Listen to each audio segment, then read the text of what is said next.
Hell yeah, dude. We're here. Are you ready? Damn, dude. This is going to be...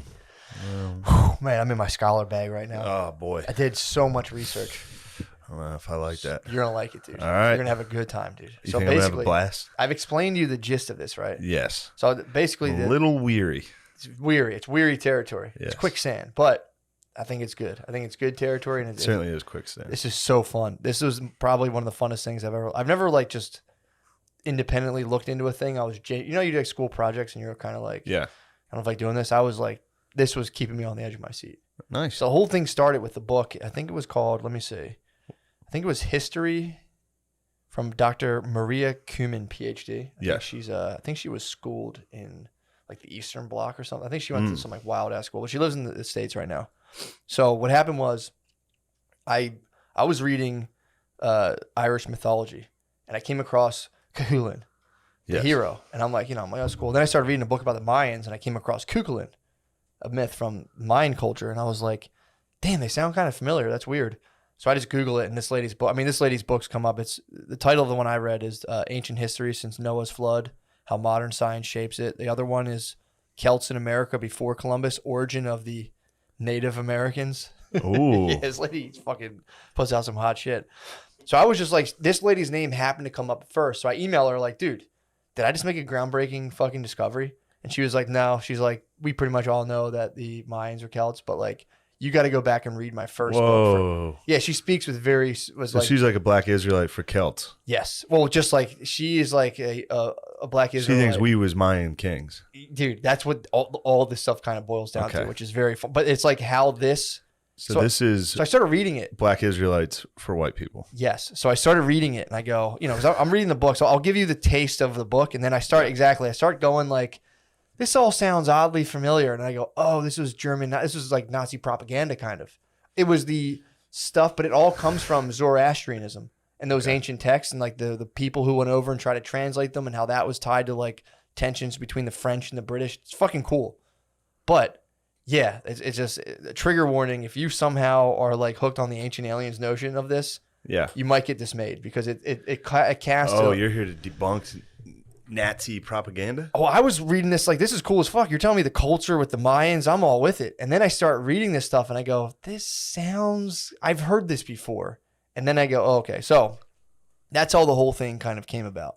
And it's also, the thing I was looking at too is like you get the Celts and you get the Mayans and you can start going into it like a collective unconscious kind of thing, like how there were dragons in every single major, like in the folklore.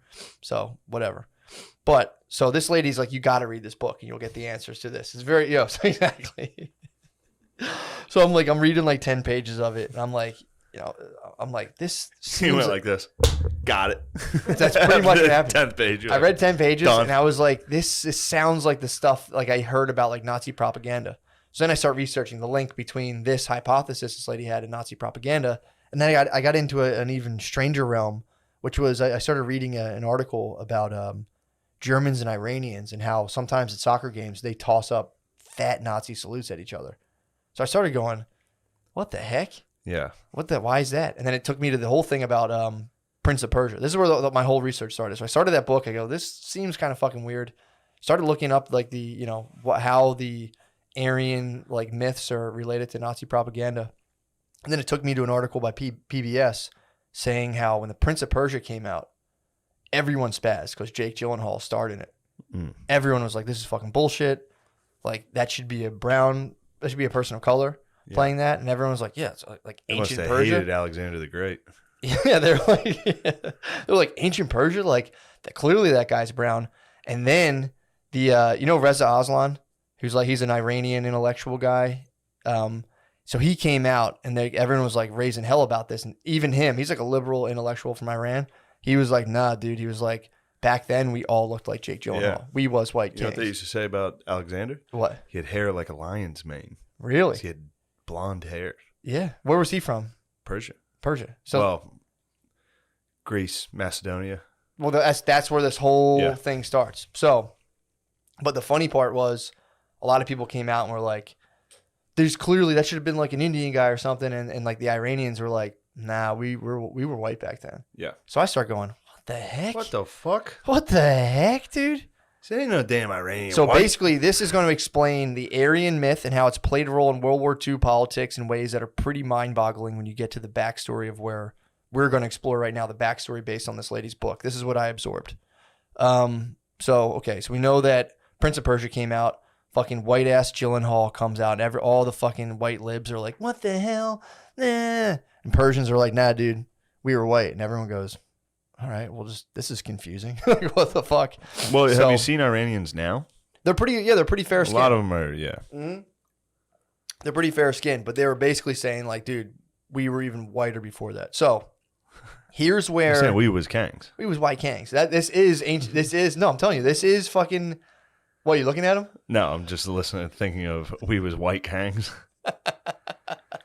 This is that, though. This then is black morphed Israelites. Into just Italians. This is black Israelites. Which is what they look like. Yeah, now. that's what happened. This was black Israelites for white dudes in Nazi Germany. They did. This is what happens if you fucking let those dudes who are like screaming like black Israelites. Yes, they will fucking. They'll fuck if shit they up. somehow got if we have a black Israelite army. president, dude, it's over. Yeah, dude. We're in for a tough time. So here's where the book starts. So the lady starts with Noah's flood. So Noah comes off the ark. It's all backed mythical up. It's all backed up event. scientifically, dude. Don't even worry about it. Okay. So a large flood happens, and Noah gets off the ark and docks in the Caucasus Mountains. Makes sense. He has 3 sons: Sem, who is said to have fathered all the Semites, Arabs and Jews; Ham, who is said to be the father of. Oh, no, sorry. Sem is the father of all the Semites. I think just the Jewish guys. Ham is the father of Arabs, and Japheth is the father of the Bulgarians and Macedonians, who then apparently gave rise to basically the white bros like the Celts, the Briggs, the Greeks, and so on. So they like don't even talk about Sam and they don't talk about that. They just talk about this group of people who were the Bulgarians and Macedonians who were living around like the Balkan Peninsula along the Black Sea. So these were like the Thracians, kind of. So there was already tribes there, and then Noah's son goes and just happens to mix it up with all of them, which is important because it kind of comes into play later with like how they translate it. Because all this is based off of a Zoroastrian, like the Zoroastrian Bible that's written in a dead language. Yeah. And it's like, so people have kind of like. I guess you don't need the Moses story though. The Noah story? Well, or Noah, yeah. You don't need that. You can just say a guy traveled there. Exactly. And started. But this is because mixing. It's coming with this because of this is how this kind of started to bleed into kind of Europe culture of like, okay. Yeah, I think that was Noah actually. You know, that's how like that was like a foot in the door. And also too, a lot of this stuff is based on, I think Herodotus, the Greek historian, and he was the guy being Herodotus. He was the guy being like, so Noah, blah blah blah. So that's where a lot of this stuff came from. So maybe Noah was real. I don't know, but that's kind of where this stuff comes from and why it's like based on Noah. So there's a bunch of people. It's like there's Jewish guys, Arabs, Slavs, Celts, Briggs, Hellenic tribes, Bulgarians, Huns, and on and on and on. And this lady is basically claiming she's going, the people who originally lived there before Noah's kids came were the Thracian Aryans, which, get ready for this, they worship the god Ares, which is the god of war. Therefore, bam, dude. Come on, dude. Nice. Dude, I mean, you have no way. You can't argue that. What? It's like page 3. She was like, and the god of war is Ares, who they worship. Therefore, they're Aryans is proof. Next page. Oh. So that's what she's read. So, and again, this is just the backstory. She's fibbing. This is the backstory. Again, I'm giving you the book of fibs. I'm giving you the backstory, and the whole reason I'm giving you this so we can get to the Avesta scriptures. So, the way she's so what happens is you're like, people think there were Aryans. It's like if you ask like, some white dudes, they're like, well, we were fucking Aryans, blonde hair, blue eyes. If you ask Indian dudes, they're like, no, we're Aryans. Aryans originated from this area. That's all bullshit. And all of the confusion comes around the Avesta scriptures of the Aryans, which was written in the Avesta language, I think maybe 5,000, 4,000 years ago. So it's a dead language, and like there was dudes from Iran who were practicing Zoroastrians who translated it in like old Iranian or old Persian language. So does that make sense? Yes. It's confusing. So yes. like basically they're saying that there was all of these people living, this lady's saying that they're all living in the Balkan Peninsula, and like specifically the ones who were descendants of, I mean, that doesn't even matter, but like the people there who, like the Celts and the Briggs, she's like, they were Aryans.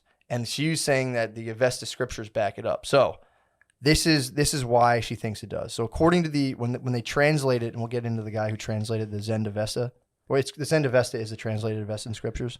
So here's a story this lady has from the Avesta scriptures. This is why she thinks this.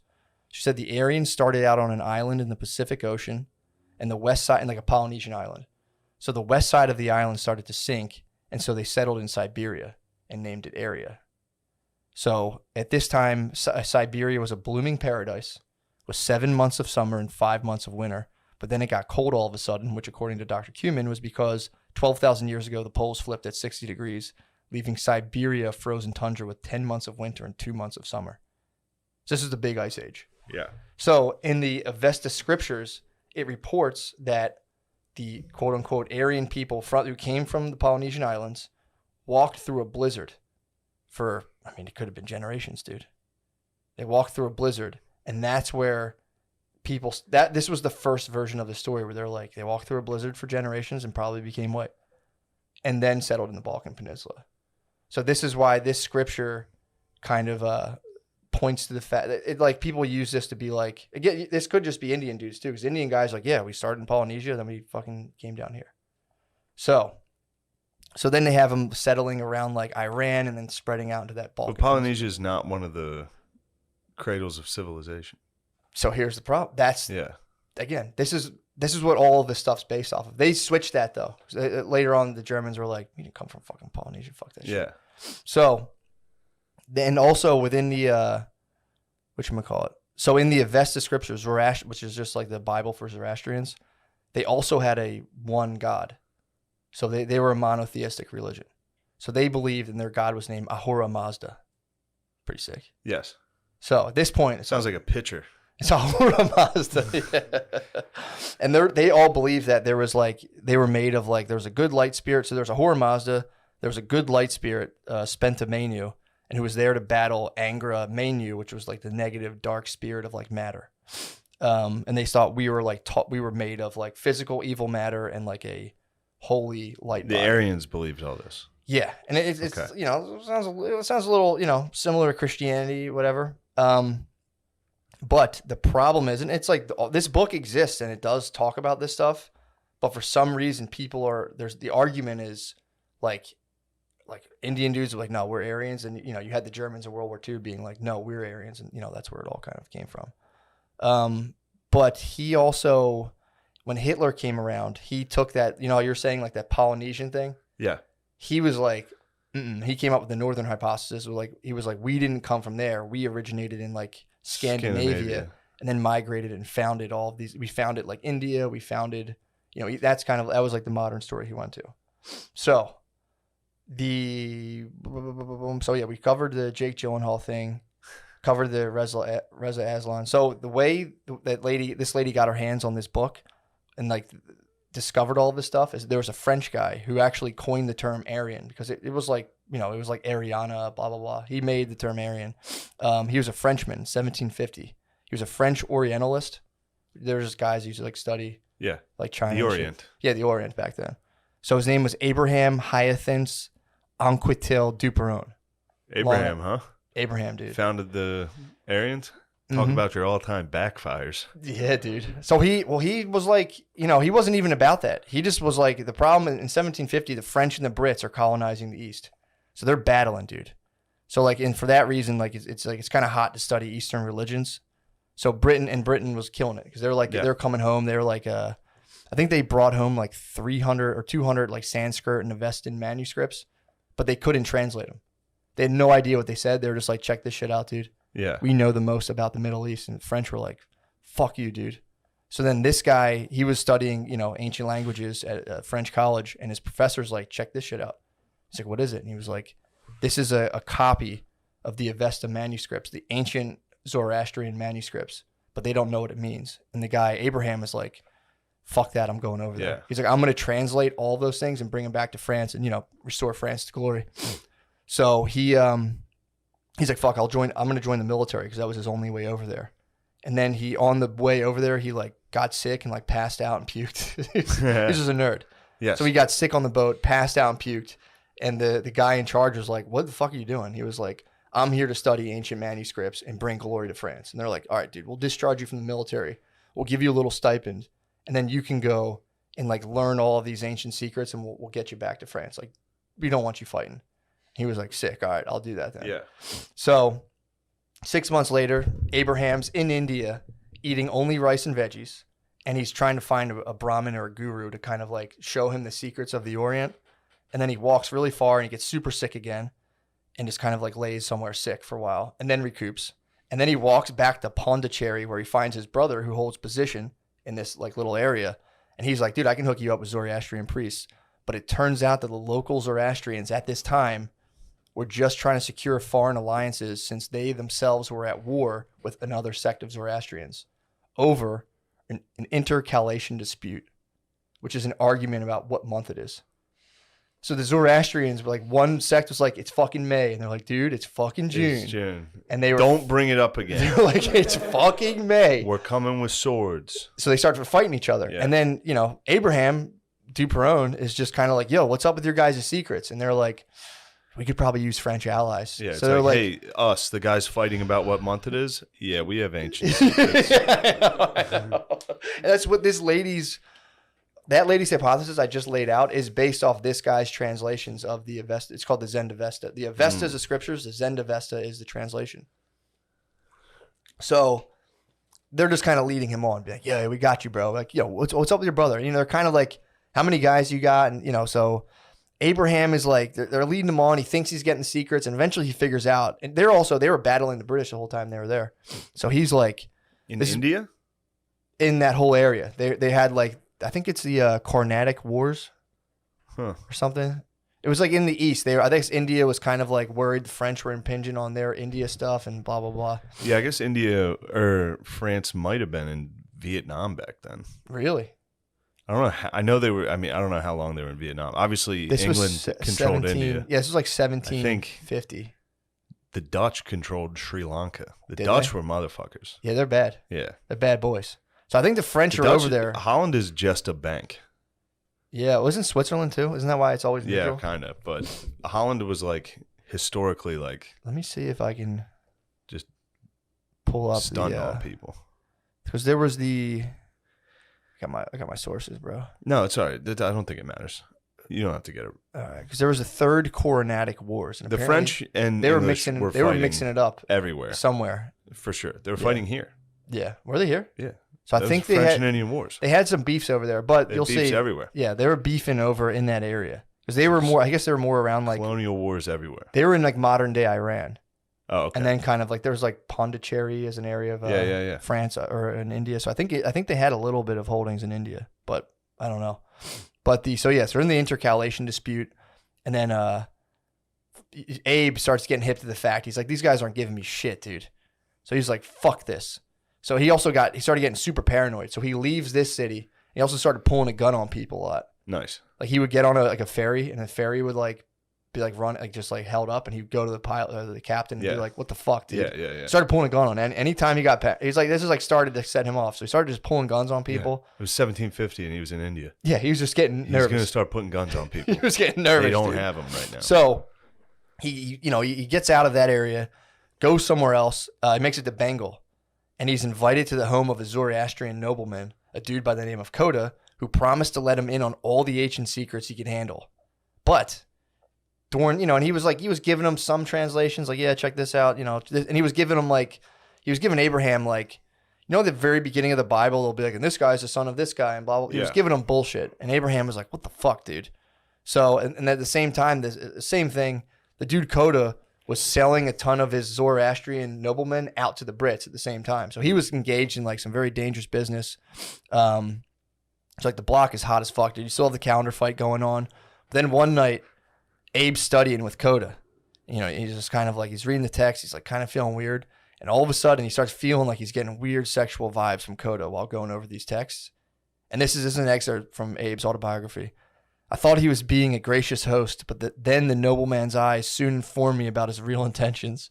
Moving his hand toward me, he tried to make them, his real intentions, explicit. Put a hit on him. No, he tried to fuck him, dude. Yeah, he tried to fuck him. Put a hit on me. He's queered in the blazes. Exactly. So then Abe pulled his thing out, obviously ripped the gun out on Koda, and was so like, what are you, some type of fucking queer? He's like, you trying to fuck me, dude? And then he fled the temple. And then Abe also, he claims that it was after this event that he fully realized the extent of the danger he had thrown himself into. And this is, again, quoting Abraham, the guy who wrote the Zend Avesta, quote, I was alone in a multitude of Moors who at the first sign from Coda could have done as they pleased with me. So the whole, he thought he was going to get squatted up. Damn. So he had to pull his gun out. He was going to get blacked. Yeah, exactly. Raw. Exactly. Yes. He was lost in the hood. There's a gang of Moors about to split open a French. He was like, this guy's trying to fuck me. And I almost watched a porn in blacked with a French girl getting split by 2 Moors last night. Really? Yeah. Dude, well, this guy was living it. He was like, I just want the fucking It wasn't going to go well. He's like, I saw what these happened guys to are that trying poor to fuck. French girl. He thought he was going to throw him to the squad. He's like, how did I not see this coming? They obviously want to fuck me, dude. It's sick that he called them Moors. Yeah, that was I think that was just casual back then. Yeah. Right? Is that not like geographically accurate? No, it's not. Yeah. The Moors were like, I mean, they were Arabic, so that would have kind of made sense. Yeah. They're like black Arabs. Yeah, so I think it was like he just saw Indian dudes and were like, dude, fucking Moors. They're probably dark, yeah. Yeah. That's what he said. He was like, dude, they could have done. We don't know done. it's Moors. He's like, And you're this Moors is their to me. nobleman. If their nobleman's trying to fuck you, all he has to do is give all of his boys the green light, and they're just gonna fucking crush you. So at this point, he's like, fuck, dude, this whole country's trying to fuck me. So he's getting paranoid, and he switches up to another Zoroastrian guide, and he's, again, getting his hands on some of the text. He's not pleased. He's like, man, this is fucking bullshit. So he keeps pressing these dudes like, yo, like, let me in for real. So like, all right, dude, we'll initiate you into Zoroastrianism, which apparently they don't do, which was weird. Like, look, I've read about this now. Zoroastrianism takes no converts, and it's a slowly dying religion. They don't bury their dead either. Like Judaism. Did they take converts? Very rarely. I think Zoroastrianism, from the thing I read, just doesn't. Yeah. Like, no. Like, I guess maybe you can marry in. I don't know. But and Judaism's very kind of it's tough to get in on the inner circle. So they're acting like they're letting him in on the inner circle. He's wearing the traditional garb, which apparently I think one of the dudes who did this got in trouble for this from the other Zoroastrians or whatever, the Zoroastrians. And as obviously under his garb, he had a sword and a gun. Yeah. He's like, dude, he's Indiana Jones. That's where the legend of Indiana Jones comes from, which is funny. Really? Yeah, because you'll see. But exactly, that's where this comes from. This fucking psycho nerd who was just rolling around is like fucking pulling guns. Yeah. So he's in the garb, dude. He's in the temple. And they're like, dude, say you're a Zoroastrian. And he's like, fuck that, I'm a Christian. And pulls out his gun and his sword. Yes. And just runs out of the temple. He's running? And he kept the scripts. Yeah, he took off. He did temple run. He's like, fuck you guys. Yeah, he did temple. He slid under a couple blocks and was like, fuck you guys, I'm a Christian. I'm Christian. So I think he took some of the scripts too. He took them out of there in his robe. What the fuck? This dude's nuts. So then soon after this, the block is so fucking hot, dude. Everyone's trying to fuck him. He has stolen scripts. And he gets into a duel with another Frenchman, and he kills the guy. Nice. So then he forces him to take refuge with the Brits, who he fucking hates. And again, he stole all that shit from the temple. I think his brother paid them back and like made it. His brother was like doing well over there, like doing his good. His brother's killing it. Yeah. So he chills with the British. So wait, I'm trying to figure out. Can you guys? I'll look it up. Go ahead. Yeah. Look it up? I'm just trying to figure out where the frogs were in 1750. Look up where Pondicherry or Chandanagar. That was another place. That was where they were in that area. Okay. So I think it was like the coast. Yeah, it's usually West Coast. Yeah. But if you said Bengal, I don't know. It's Bangladesh. I think it's check it out, because I think it was Pondicherry or Chandanagar was definitely the one place. Yeah, that's East Coast. It looks like. Yeah. Yeah. So, yeah, look that up. I'd be curious to get your geography on it, because I'm pretty geography. I don't really know what's where. So he's with the Brits, he's chilling with the Brits. I guess they're pretty nice to him. And while he's with the British, he gets his hands on 180 manuscripts, like original Avesta scriptures that they had. And he, while he's with them, he's under British protection. So he's doing it right. And he didn't learn the secrets from those dudes, but he did learn how to translate the Avesta scriptures into, I think it's called Swahavi or something, or Pahlavi, which is Old Persian. So he did learn Old Persian from those guys that wanted to fuck him. And then he actually got his hands on some decent scripts. So he was able, through those experiences, to eventually write the Zend Avesta that this lady's claiming, based on like the whole dudes coming from Siberia, going to the blizzard. So that's where this comes from. This guy just going over there and just absolutely hold them back from fucking them. Yeah, so, they did have a ton of, there were a lot of French Yeah. colonies in India, I guess. Yeah, I think they're chilling on the coast. So. But it would have been, wouldn't that have been the East India Trading Company? Wouldn't it have just been England? Well, that's why the English were killing it, because that's how that guy brought home like 200 of those texts. No, I knew that, but I'm just saying I'm surprised that there were French anythings in there. I knew they were in Indochino. Yeah, they're getting into it, dude. Yeah. They're all over the place. The French were bad. They were bad men back then. I knew they were bad boys. I just figured they wouldn't be allowed in India. Dude, I was surprised. There was so much stuff I was surprised. The British. Wait till we get into the Germans, dude. The fall of the German monarchy might be the fucking funniest thing. Yeah. Wilhelm II. Yeah. Fuck with him. Yeah.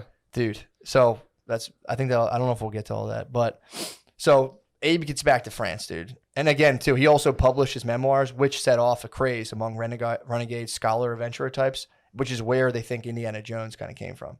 Like renegade scholar nerds started going out there heavily armed and just being like, fuck you, dude. Yeah. God. So he's back in France. He publishes a Zen d'Avesta, which again is the book the lady cites. I guess this was in like the late 1700s or towards the middle. And the British guys, the Brits, because he publishes a Zen d'Avesta and is like, fuck Britain. You guys are fucking idiots. I went over there. I figured it out. And also, too, I forgot to say this, in that original crate of 200 Avesta, like ancient Hindu texts that the British brought over, there was a thing that they could have, there was like a Rosetta Stone they could have translated with. But they didn't know that. And it just sat in a box chained in like an Oxford museum, like chained to the wall. And they'd be like, check that out. And people were like, sweet. Yeah. So he gets back and he's like, you fucking idiots. He's like, I translated it. You guys suck. Here's the story. And he just gives them like that tale and some other stuff. And so one of the big British Orientalists, Sir William Jones, attacks him with this. Duperron's manuscripts are the rhapsody of some mindless Hindu. For the contemporaries of Voltaire, the silly tales of gods and demons and outlandish laws and rules seemed impossible to relate to the idealized Enlightenment era view of Zoroaster or to a religion which they are associated or to a religion which they associated with simplicity and wisdom. So basically, the English were like, dude, they just fucking made shit up and told you, idiot. Like, that's not real. Well, yeah, the British were right. So here's what happened. So Abe, feeling the heat from the English and also feeling some heat from that dude's bitch wife, it was still bothering him. The dude he killed, was still being like, he fucking killed my husband. He's like, dude, chill. Yeah, shut up, shit's lady. going well for me right now. I don't need your bullshit. So then he amends certain parts of his translation, instead focuses his corrections on the fact that Zoroastrians, again, like getting out of all the weird gods and this, because he did get mixed up in Hindu texts as well, so that's why it was kind of unclear. So he was like, no, yeah, that's basically what I'm saying. Like, Zoroastrians are definitely monotheists, worshiping Ahura Mazda, and he kind of tied them to, he's like, they're like definitely related to the biblical Abraham, and were probably like an early, like pre-Christian people who started in Persia and then migrated to the Balkan Peninsula around Europe. So that's where he gave into that and was like, yeah, they like were over there and then they came here and they're kind of like Christians, kind of like us guys. And everyone was like, I could see that. Yeah. So that's where that kind of that like. Wait. So he came off being like, these guys are from Persia. They walked to Persia, blah, blah, blah, blah. And the British were like, dude, they're just making shit up. Fuck you. And then he came and was like, because the hot thing back then was to like link them to Christianity. Yeah. And be like, I'm pretty sure these guys were like... To link who to Christianity? The Zoroastrians. Since they were monotheists, they were like... I don't even know who the Zoroastrians are. So the Indians? So the Zoroastrians are really Iranians, but there are Indian Zoroastrians. It was just a religion. Some guy at one point, just out of nowhere, started a religion 3,500 years ago called Zoroastrianism. Okay. And the Avesta scriptures, I think, are older than that, and they lead up to it. Okay. Does that make sense? Sure. So it was just like back then, like there was like Hindu and all this other stuff. And that was like multiple gods, you had like all that stuff. And then Zoroastrianism was like a monotheistic religion. So they were saying some people migrated from the Middle East to Europe. Like, yes. Which is, I believe, true. Exactly. Yeah, exactly. None of this stuff is like patently totally true or false. I think like Xerxes was a Zoroastrian. Like it was like the main religion of a couple of the Persian empires. It just, just kind of fell. You don't bury your dead. You just leave them out and you let birds eat them. Oh, nice. So it's not the most appealing. And they just like light fires and chill by them. Yeah. And they're like, whoo. Yeah. Pretty sick religion. So he started to kind of tie that. It was just some weird shit people did in the Middle East. And then people in Europe started being like, I think there's something to Zoroastrianism that links to us. That's what I'm saying. He like threw that kind of in the mix and kind of was like, yeah, just to get the British heat off him. So I think the British were pushing that. So Then in 1786, a dude, William Jones, who came out against Abe, was like, dude, you're full of shit. He figures out that there's a link between Greek, Latin, Sanskrit, and Persian languages. That's where we got the Indo-European language group from. So he studies all these languages and be like, dude, these are all pretty fucking similar. Yeah. And people start going like, whoa, that's fucking nuts. And then, so it's like, dude, whoa, like, did we come from over there? People started kind of asking these questions. So now you go to 1807 and the Germans are pissed. The French gave them what for? Correct?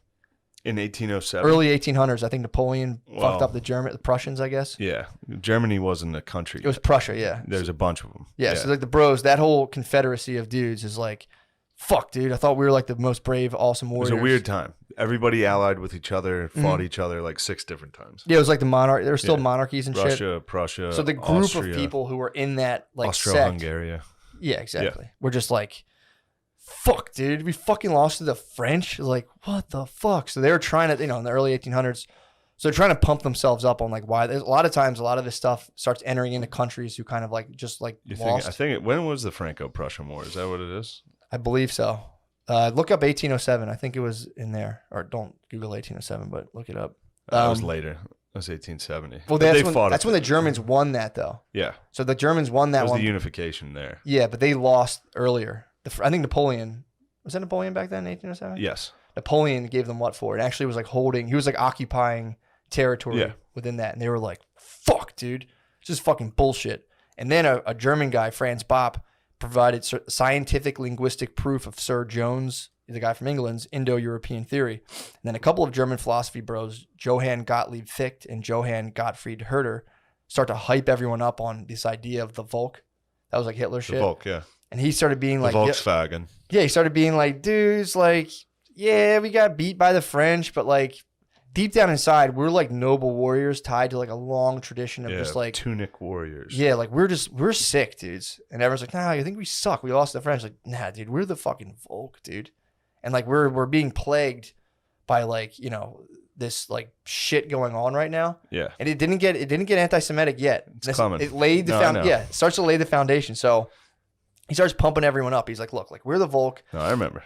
And he was like, we got to knock the bullshit off and become the fucking Volk. And Fichte is quoted on saying, the purpose of the future German nation, which would be built off the virtues of the French Revolution, that was just in there, would be to found an empire based in spirit and reason and to annihilate completely the crude physical force that rules the world. So like, we're the Volk. We're good. Yeah. It's just the world's fucking evil, bro. And we have to, restore everything to order. It's kind of how every single person on Earth feels. Yeah, I know. Yeah. So, and obviously, these kind of vibes. Tight? Where did I hear this? I forget where I heard this. It's the war right now is just between the French Revolution and the American Revolution. As far as which values, like French Revolution was equality. Yeah. The American Revolution was right to happiness, pursuit of happiness, independence. Yeah. Yeah. Interesting. Dude. That's where democracy's at. Also, there is a pizza here. Noah, could you be a deer? You want to pause? No, we don't need to pause. We might have a pizza party during the history cast. Nope, not a problem. I might eat pizza on this episode. You should, dude. It'd be fun. It'd be a nice time for a pizza party. So these vibes are obviously picked up and ran with by the Nazis later on. But Fichte, the guy who said this, did not hate the Jews, for the record. Also for the record, he didn't like them very much. But he didn't hate them. And while he actually resigned from his college position because people were bullying the Jews on his campus, and the college did nothing about it, and he was like, fuck this is messed up. All right, nice. That was pretty good. That's pretty woke for his time. Pretty good. He was like, I'm not a fan personally, but you can't be mean to him, man. That's what he did. And he actually resigned from his position. It was like, well, that's kind of nice. Another guy, Friedrich Schlegel, comes out and says that so like you have this idea of the Aryans floating around, like we're the fucking Volk. He comes out and he goes, dude, the Aryan Persians are definitely our ancestors of the noble Germans. So, then the Volk starts to get into this kind of like Persian shit, and they're like, dude. Wow, it's a pretty good looking pizza. Is that pretty good? We'll see. Dude, pause up. I'll pause for a pizza break. Pause up. I'm gonna pause. It'll make no difference to you. No one will tell. Pause up, dude. Get fueled. Wow, it's a pretty good looking pizza. Wow, that was a good pizza. Dude, it looked yummy. Noah, you treated yourself there. You had quite a few slices. Really? Gardini with a respectful 2. An absolutely respectful 2 out of the guard dog. What did Noah have? How many did you have, Noah? I had 3. leaving you 3 slices. You got to equal, man. 3. Well, I'm the king. You should have 4. I'm fat king. You should have 4, dude. If I get a pizza, I'm eating 3. You got to eat 4, dude. If no one's home, I'm eating most of the pizza. Yeah. If I'm at a party, once you 3. close that, like, you got to finish can't leave it. 2. Once you surpass 4, you should. Once you work, like, you know, like when it's like less than half left. When you're round third, when you're round third, you got to just eat the whole thing. I've been playing MLB The Show, and I only use baseball analogies now. Yeah. Once you're round third, I've been going to a lot of ball games lately. Was that third? Yeah, you're on your third base of a pizza, dude. Yeah. Yeah. It's time to. Third base coach is giving you the signal. He's giving you the green light. You got it. Take a nice lead. Yeah. It's like, come on, kid. Oh man, you got to play MLB The Show. I want to, man. I heard about your Grand Theft Auto. It's coming. All right. My fucking controller got stolen off my porch. What? Someone stole my Amazon package, dude. You think it was a person of color? I don't know. I don't want to assume. If you had to guess. I don't want to assume. I caught there was one package thief, and he was indeed a person of color. And what? I caught him digging through stuff across the street, and I was like, "Hey, doing over there?" I saw him back. He was ripping packages open. I was like, "Bro, what are you doing?" And he was like, "Ooh," and he took off. You know what we get in Queens? We get Asians going through trash. Really? Oh, I've seen that before. They yeah. love collecting cans and plastics. I've seen that before. I don't know what they're doing with them all. No, I did. They're taking them to getting recycling paid, centers. Bro. They're getting fucking paid. Nickels. Getting mega paid. Dude. Sorry about that. It'd be funny for a guy to not know what they were doing. They thought they were like building Asians robots and shit. Keep stealing my trash, and I don't know what they're doing. I don't know what the fuck they're up to. Back to learn about the Aryans. All right, so the guy. So we talked about the guy. What was his name? Not Franz Bopp. The other guy, Vict or whatever his name was. Schlegel. No, Schlegel? Schlegel came out. So the one guy resigns. He's like, dude, like, we're being too mean to the Jews. This is like in the 1800s. He's like, you can't be bullying them, bro. And he's like, I'm not being a professor here. So, that happened. And then, time passes. Another guy, Friedrich Schlegel, comes out and says the Aryan Persians, because they say that's like the scripture about the Aryans. They're like, they're definitely Aryans. They say, and so are we, the Volk. And he's basing this all off that same translation by Abraham, off the Zend-Avesta and other stuff like it. And he's like, yo, we're fucking Aryans too, dude. And the whole book of the Zend-Avesta is them being like, we are the supreme people, blah, blah, blah, blah. But it was written 3,500 years ago when, It was crap. Yeah, everyone was like, we're the fucking best. Yeah. So. We're the best. Yeah, so he comes out, we're the best. Clearly. You and me are the best. Easily. Yeah. So, and here's a quick note, because then I start looking up, like, what does Zoroastrians say about this shit? Of like, are they ever like, it really pisses us off that people use our Bible to commit the Holocaust to be Nazis. So what they say, here's what the Zoroastrians say about the Avestas and all the translations. This was like a Zoroastrian scholar. We've spoken to a Zoroastrian scholar. Here's his quote. No. I read his blog. Yeah, I read his blog. No. I read his blog, and he goes on to explain that people with an agenda who read the Avesta scriptures usually find what they're looking for, given its ambiguity and the fact that there are, I think, 47 different translations at this point. Yeah. They also did that with Nietzsche. Really? Yeah, Hitler. They picked and choose. He was like, we are the Supermen. Ubermensch. Yeah. Yeah, so he was basically like, Ubervolken. He was saying Christians go into it and like, hey, look, angels and shit, that's what we have. Muslims find stuff. Iranian patriot sees Zoroaster as a prophet of the Iranian state. And, obviously, if you want to, rid the planet of Jews, you'll see stuff in there like, yeah, we are the best. And this stuff applies to us as well. Even anthropologists will go through the Avesta scriptures and be like, they'll find stuff about Bronze Age animal husbandry and be like, I fucking knew it. I knew we invented horses. They'll see clues. Like anthropologists be like, I knew they fucking did that shit back then. And, it's all based on. Yeah, no one really knows. No one has any fucking clue. So that's the whole idea. It's but like people I think they got the right area of where it came from. Yeah, for sure. And I think right away they took over India. Whoever came out with horses. Yes. Came down the west coast of India and started fucking shit up. Well, it's also entirely probable. Like I said, this is the other thing too. That like, you sound like JP there. Thank you. Yeah. The other, it's like it is possible because they get like the mummies with red hair in Egypt, and people freak out about that. And they're like, well, that's because when they mummify them. And yeah, it's embarrassing to freak out about any of that. Exactly, but people get. But the Little Mermaid is white. True. But the what this guy's saying is like if you have an agenda, so is James Bond. Easy to project it onto the Avesta scriptures and find what you're looking for. So, throwing out a footnote. So, as the Germans and the rest of Europe go further into the 1800s, the emphasis on religion and culture begins to fade. It becomes less and less important. It doesn't happen overnight. And then these German people getting teased like, dude, like, are we the fucking Aryans, dude? They start to ask. They get restless. The whole shared culture, shared Indo-European language thing, it's not enough, dude. because it's lessening in importance. And they start going like, what did the ancient Aryans really look like? Oh, that sounds like what an Asian person would call the History Channel show. What?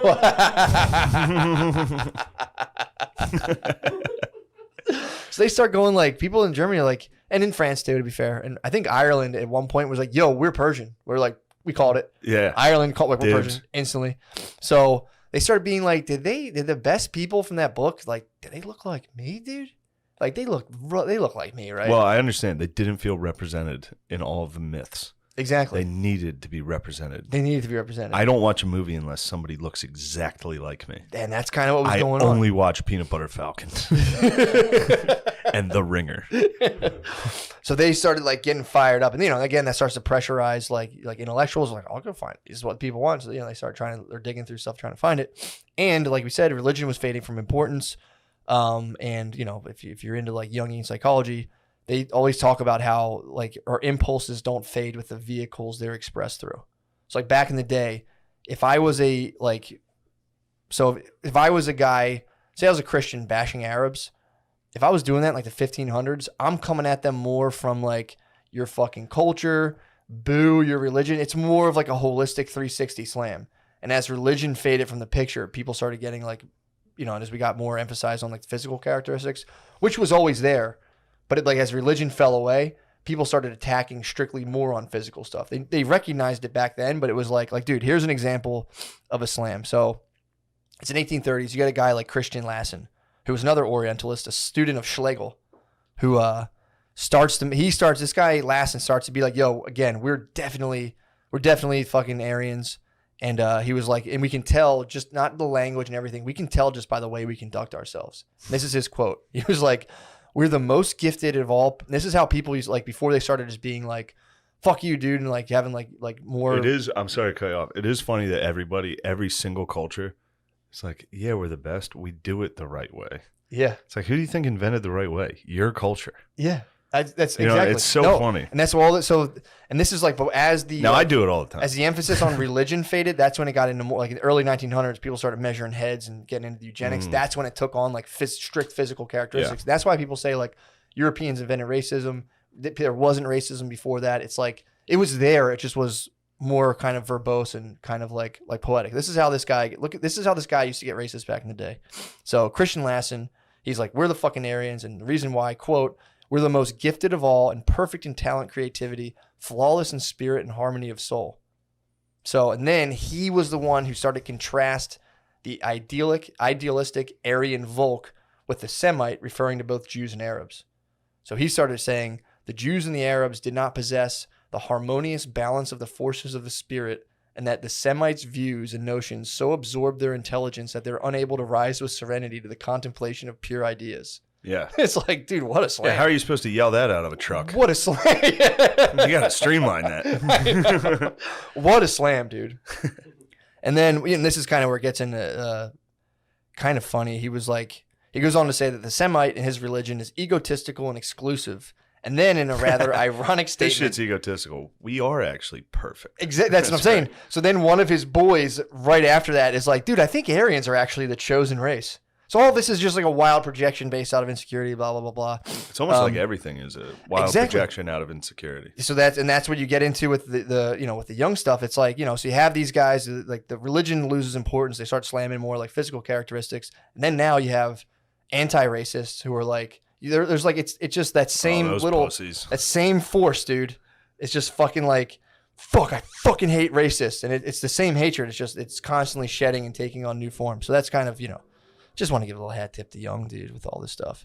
So then, I'm gonna beat Young's ass. Dude, I'm gonna find his casket and crap in it. What? I hate this guy. Young's a fucking man, dude. So then Schlegel and his boys are like, yo, we're the fucking chosen race. We're not fucking Jewish or Arabic, and we're fucking also kind of Persian too, but like they're white. Get over it. And he was like, let's fucking go. And around this time, they were getting pumped because, like, what are we gonna do? He's like, invade Poland. Well, around this time, the French are also hyped now based on the fact that they defeated the French in the late 1870s, or the German Prussian type dudes. Wilhelm I. Yes. Was coming off a wicked victory of like, dude, it's time to unify Deutschland. We got fucking revenge on the French. we're the best. And guys are like, yeah, dude, fuck that. Fuck Jews. And people are like, all right, fuck yeah. Let's just Some keep guy this in the back's like, yeah, fuck Jews. Like, all right, party's on, dude. Party going. So it feels like one of my shows. I'm just up there. Somebody yells something. I'm like, all right. We're gonna keep the stand up going. But, so that you know, again, the shit. Don't yell stuff. Yeah, don't yell it out. So they go and you know, eugenics are hitting. It's like it's wild, dude. People are like, there's like it's like it is now with like I went to Bryn Mawr and they're like they'll have these like weird intellectual things of stuff that you're like, what the fuck? Yeah. They were just doing the opposite, where they'd be like, yeah, we measured everyone's heads. Ours are perfect, and we're the smartest. So sorry, dude. And, you know, they started doing all the eugenics and all that stuff. So then Wilhelm. Yeah, you ever see Django? Yeah.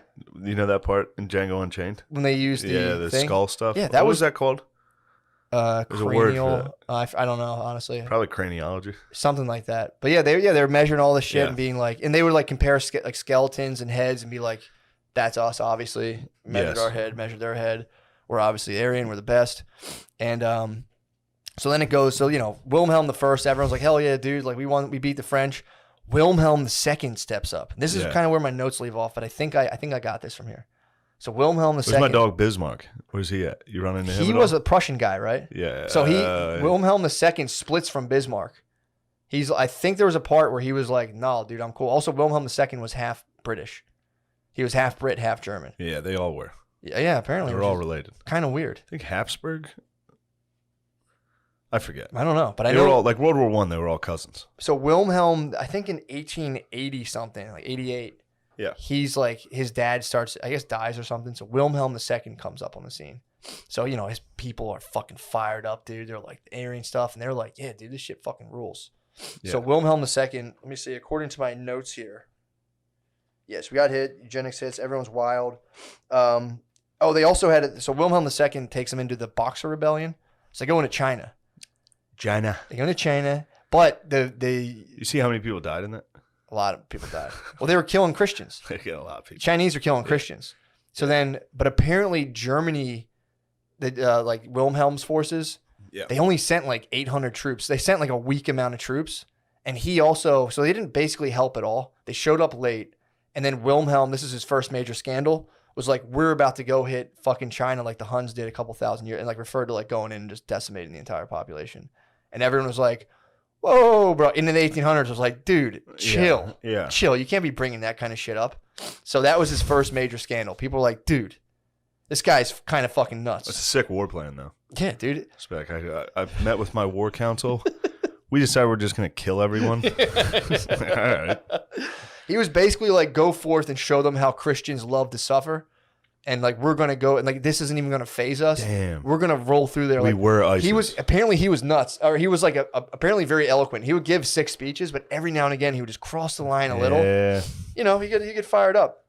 So. He's pushing boundaries. He's pushing boundaries hard. So he had that. The Boxer Rebellion was kind of a shame on the German nation. Like the other, England and France were like, what the fuck? Yeah, way to show up. You know, like your boy, you get in a fight and your boy like doesn't really do anything. Yeah. They were hitting Germany with that. Like, dude, you didn't even do anything. Shut up. And then like, so the Germans are kind of embarrassed. And at this time too, people are kind of like questioning the idea of the monarchy in general. So he's on a slippery slope. And then after that, he had the Eulenburg scandal. The Eulenburg scandal in Wilhelm II's like interior party. It turned out a bunch of them were gay, and a news reporter leaked that a lot of his boys were gay. And like, dude, people started killing themselves and shit. It was bad. So then a lot of people like, I think Wilhelm's fucking gay. He was like, fuck that, dude. No, I'm not. Well, I ain't. So he started spazzing. And then he goes over, so that's one scandal. He's like, fuck, dude. He like, the Boxer Rebellion kind of throws him off. Everyone's like, yo, Wilhelm's fucking gay. And he's like, no, I'm fucking not. So then he goes over to Morocco because he's trying to stir up this whole like Middle Eastern he like loved the Middle East. He's like, fucking Aryans, dude. Yeah. Fuck. He's like, if I wasn't a Christian, I'd be a Muhammad man. Nice. That's what he said. He's like, dude, this shit fucking rules over here. So he goes into Morocco and is like, dude, you guys should be an independent nation, totally forgetting about like, the fact that France was occupying Morocco. Yeah. He's like, fuck that, dude. You guys rule. There's no reason you should be bowing down to the French. And the French are like, the fuck, dude? What are you telling him that for, dude? He was also feeling the victory he just had over them. So he's like, pimps. Dude. They were like, yo, why are you talking to one of my bitches? Exactly. Like, dude, shut the fuck up. So he's just wilding, dude. I just watched Casablanca. Did you really? I never saw that. It's actually good. I bet you'd like it. It's apparently one of the classics. It's great. Dude, so he has the Moroccan crisis. And so that's like, people are like, dude, I don't know about this guy. He's kind of fucked up. And then in a news report, like he was like in some sort of interview, just spazzes on England. He's like, they're fucking nuts, dude. They're all crazy and fucking weird. But he also like loved England. It was weird. Yeah. So he spazzes on England. He pisses off the French. He dishonors like the English monarchy. And then Archduke Franz Ferdinand, his boy, Wilhelm II, that was his close boy, gets capped, dude. So then, that was Austria, right? Yeah. So then Austria declares war on Serbia. Yes. But Austria was Wilhelm II's ally. So he's like, well, we got to defend you. And then the Ruskies. Exactly, dude. And then so the Ruskies were like, well, fuck you then. We're defending Serbia, so we're going to fight you. And then I think there was an agreement between France and Russia where it's like, well, France is like, hey, dude, if you're attacking the Russians, we're fucking you up. And then England was like, well, if you cross through Hungary or wherever it was, if you cross through Austria, I forget wherever it was, if you cross through this one neutral territory, we're going to fuck you up too. Yeah. And Wilhelm II goes, fuck, dude, I think I got set up. Yeah. I think this was I think he starts getting paranoid. I think the Black Hand set him up. He thinks it was a European scheme to like destabilize the German nation. That's what he started. That's a tight time he was on, dude. He's like, dude, I'm not gay. B, I'm getting set up. So they go into World War I. Doesn't go well for the Germans, obviously, as you know. Gets his butt kicked. And then it's funny, actually, they talked about how a young Hitler fought in World War I and he got burned with chemical gas. And he woke up in his bed and someone's like, yo, we lost. And he just fucking kicked and screamed his bed and was like, fuck. So they all hated Wilhelm II. They're like, you're a fucking idiot. You started all this bullshit. So then his whole navy revolts on him. His navy mutinies and there's like an uprising. And everyone's like, overthrow the monarchy in Germany. Fuck this. This sucks. And he goes into exile. His exile is actually pretty sick, dude. So he goes into exile in the Netherlands where he chopped. Oh, that's not very far. Not at all, dude. He went to the Netherlands. The rumor is that it took 60 train cars to transfer all of his wealth and possessions. So he just goes out there with a ton of shit. He bought a discreet. Discreet dude, man. I'm in hiding. He killed thousands of animals hunting, chopped down like acres of tree, like loved clearing forests. So he just cut down trees, killed thousands of animals, grew a long beard. And he also bought a house in Greece from the family of an Austrian empress who was stabbed by an Italian anarchist. So she died, and he was like, yo, I don't know what you guys doing with the house. Bought just for no reason. Bought the house in Greece. And then he was just like, he's rich as fuck. He's chilling. And then, Nazism starts to rise. And eventually he's watching that being like, oh, that's my ticket back to the, fucking monarchy. Like, they're going to rise, bring Germany back to power, and just be like, yo, bro, we did it. Here you go. So he reaches out to Hitler, and he was like, what's good? And they're just like, fuck off, dude. Like, we don't care about you. And then Kristallnacht happens. And then Wilhelm comes out, and he's like, dude, that's fucked up. Like, this is not going good. And this was his quote against Kristallnacht and against Hitler, because he was like, yeah, these fuck, I like this Nazi. He's like, it's a little edgy, but I think I know what they're doing, and they're gonna bring me back to glory. So when Hitler did Kristallnacht, and then like I think one of his sons was like, he was talking to his family, and his son was like, yeah, like that's what you got to do, and he was like, I'm so ashamed to be a German. So this was his story. This was his thing about Hitler. This is a quote: "There's a man alone, without family, without children, without God. He builds legions, but he doesn't build a nation. A nation is created by families of religion, traditions. It is made up out of the hearts of mothers and wisdom of fathers, the joy and the exuberance of children.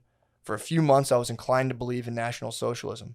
I thought of it as a necessary fever, and I was gratified to see that there were associated with it for a time some of the wisest and most outstanding Germans. But these, one by one, he has gotten rid of or even killed. He has left nothing but a bunch of shirted gangsters. This man could bring home victories to our people each year without bringing them either glory or danger. But of our Germany, which was a nation of poets and musicians, of artists, which everyone says, and of soldiers, he has made a nation of hysterics and hermits engulfed in a mob and led by 1,000 liars and fanatics." Comes out with a pretty hard slam on Hitler. Yeah. And then Hitler starts to win, dude. Instantly comes out and it's like, woo! Yeah. He's like, yo, Hitler, dude, He wrote him a letter and he said, "My Fuhrer, I congratulate you." Just changes his tune pretty hard in 1940. "I congratulate you and hope that under your marvelous leadership, the German monarchy will be restored completely." And apparently Hitler saw it, laughed, and went, "What a fucking idiot." Yeah. And just never responded. So then, he didn't let go. So during his last year, Wilhelm II had gone from being like, this guy's fucked up, towards like when he got older in his last year in the Netherlands, he started getting on some shit. He said Wilhelm believed that Germany was a land of monarchy and therefore of Christ, and that England was a land of liberalism and therefore of Satan and the Antichrist. He argued that the ruling classes of England were Freemasons thoroughly injected by Judah. So he flipped his script a little bit. Yeah. He started being like, Nazism. He got old. Tight. He got old. Yeah. And he started saying, British people must be liberated from the Antichrist Judah. We must drive Judah out of England just as he has been chased out of the continent. So he thought the Freemasons and the Jews had caused the 2 world wars. In his defense, if he was in the Netherlands Yeah. in the 40s, Yeah. you got to write that. Yeah. If somebody finds that. But Because that was Nazi controlled. Oh, in the Netherlands. Yeah. Okay. So he started saying basically like he was the subject of an elaborate English setup. You know, he's like, we are the nation of Christ and like just fucking the Volk, and they're getting infiltrated on some bullshit. I think like, well, I guess like you were saying, the French Revolution stuff. Kind of. Liberalism and stuff. Well, yes. But, yeah, it's tough to I mean, I'm not disputing it, but like any documents from people in Nazi Germany, it's tough to tell. Well, exactly. So this is the thing too. So he's watching the beginning of World War I and being like, World War II, being like, oh hell yeah, dude, we're gonna win this shit. So he starts being like, yo. Well, yeah, he also was in Holland, so he was like, they're gonna come here shortly. Yeah. I better start fucking being like, yo, you guys do rule. That's probably what he was doing. doing. I was talking shit a couple months ago, but now that your guns are. Well, he discovered the Illuminati, dude. Yeah. He was there and he's like, wait, what the fuck? And then exactly. He started being like, you guys fucking rule. And before he died, he wrote a 1940 letter to his sister, Margaret. And he wrote basically like, the hand of God is creating a new world and working miracles. We are becoming the United States of Europe under German leadership. And he starts to say some other stuff about the Jews getting kicked out of Europe. And he was just like, you know, he's like, dude, this comes from this whole dream of like the Volk and blah, blah, blah. So he dies before the Germans attacked. What was that called? When they attacked Russia? Yeah. I forget. There's Barbarossa. Like Barbarossa. Yeah. He died right before Barbarossa, just being like, so shit he was sweet. like, woo, baby. Yeah. He's like, we're number one. I knew we'd be good. Yeah. And then obviously they go into, whatchamacallit. Yeah. So he's like, dude, the monarchy will be back, blah, blah, blah, blah. We're good. And then the Germans went into Barbarossa, and it just didn't go well, bro. Didn't go great. Did not go great at all. And that was the whole idea, was like, you know, he was against, that's where like, oh, and also too, a lot of the anti-Semitism of the First World War, when they lost, they came back and they were like, I didn't see any Jews fighting next to me. The Germans were like, so that like started a lot of the shit. Was like, they thought they got sold out. Yeah. By the Jews and the politicians. Yes. So they were kind of like, what the fuck? So, okay. So where am I? Okay, so and this is also one of the other things too that Hitler was kind of using the Aryan stuff to pump people up, was he was going back into like ancient Persian stories, talking about like when Cyrus freed the Hebrews from Babylon, which resulted in like the Hebrews getting out, and he was like, they kept being like, that's what fucking fucked up society and blah blah blah blah. So that he still has his people, like, even though they're getting crushed in Russia, he's still pumping them up on this like Aryan master race stuff. Yeah. So slowly they start to. The Germans starts reaching out to Iran, and like, you know, it wasn't Iran yet, it was just Persia, and they're like, yo bros, like, we're the same, because they're trying to fight. They get crushed in Russia, and they're like, or it just doesn't go well in Russia, so they're like, all right, they start reaching out to like different countries. Yeah, they got crushed. And this is how the dudes like Iranians will chuck up salutes to, like, sometimes chuck up Nazi salutes. So he starts going out to, the guy was Shah Pahlavi, who was now we're jumping to Persia, it was Persia. So the English were like kind of putting up the monarchy of Persia, and Shah Pahlavi was he was like a general or something. And then eventually he like rose to power. And as he rose to power, he kind of overthrew the British put up Shah Pahlavi, because the British wanted to keep the Russians out of like India and that whole area. So he was kind of he was put up in position by the British, and he fought the Russians, blah blah blah blah, and then he starts, I guess like getting a little foreign aid from England, and he overthrows the monarchy, and he has to he's like, I'm building the Iranian nation, and Iran, he starts coming up like, what are we gonna do? And the whole time the German like interior ministries, like, they have their Persian delegates sending this guy like, yo, do this, check this out, check out this thing, these Endovestas, you know, like get into it. And they start to go, he's like, we got to start a new country, not Persia, because Persia, like when Europeans hear about Persia, they were like deeply embarrassed about getting fucked up by the Russians in like the 1700s. So they were like, dude, like, you know, we got to start a country. We want to be like a strong power. We're the best, you know, blah, blah, blah. So, sorry, I'm just trying to access my notes in my brain. So he founds Iran. He founds modern day Iran, which translates into the land of the Aryans. The whole Iranian state is built on, you know, it's deeply rooted in kind of this myth of the Iranians. And they were like still talking to the English, talking to the Germans, but they had German people. They had a lot of Germans in there, like German officials in Iran at the time. And then the English started Germany started losing the war, and when the British and the Russians were like, yo, give up those German people or we're going to come fuck you up. And they were like, this guy at this point, you know, he built Iran. He's like, I got this big ass country. We're the best. And he just got flattened by England and Russia. Like they didn't even fight. They came down on him and all the soldiers were like, fuck this, I'm out. So he was deeply embarrassed.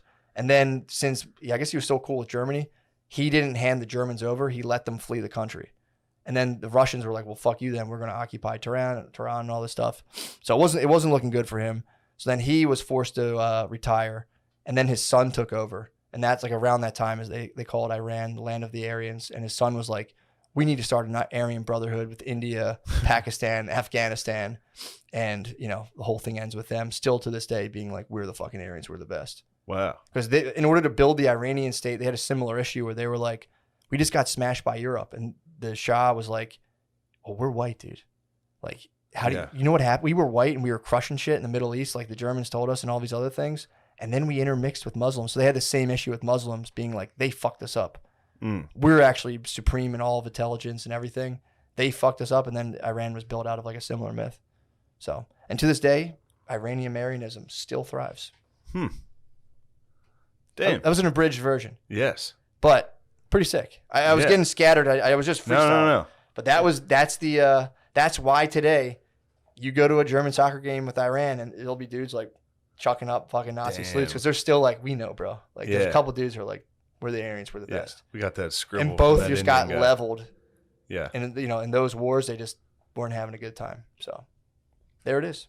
There's the Aryan myth. And again, it's like people say, dude, there's you know, maybe there is, dude. Maybe there's redhead fucking, you know, Egyptians. That's cool. Like, whatever.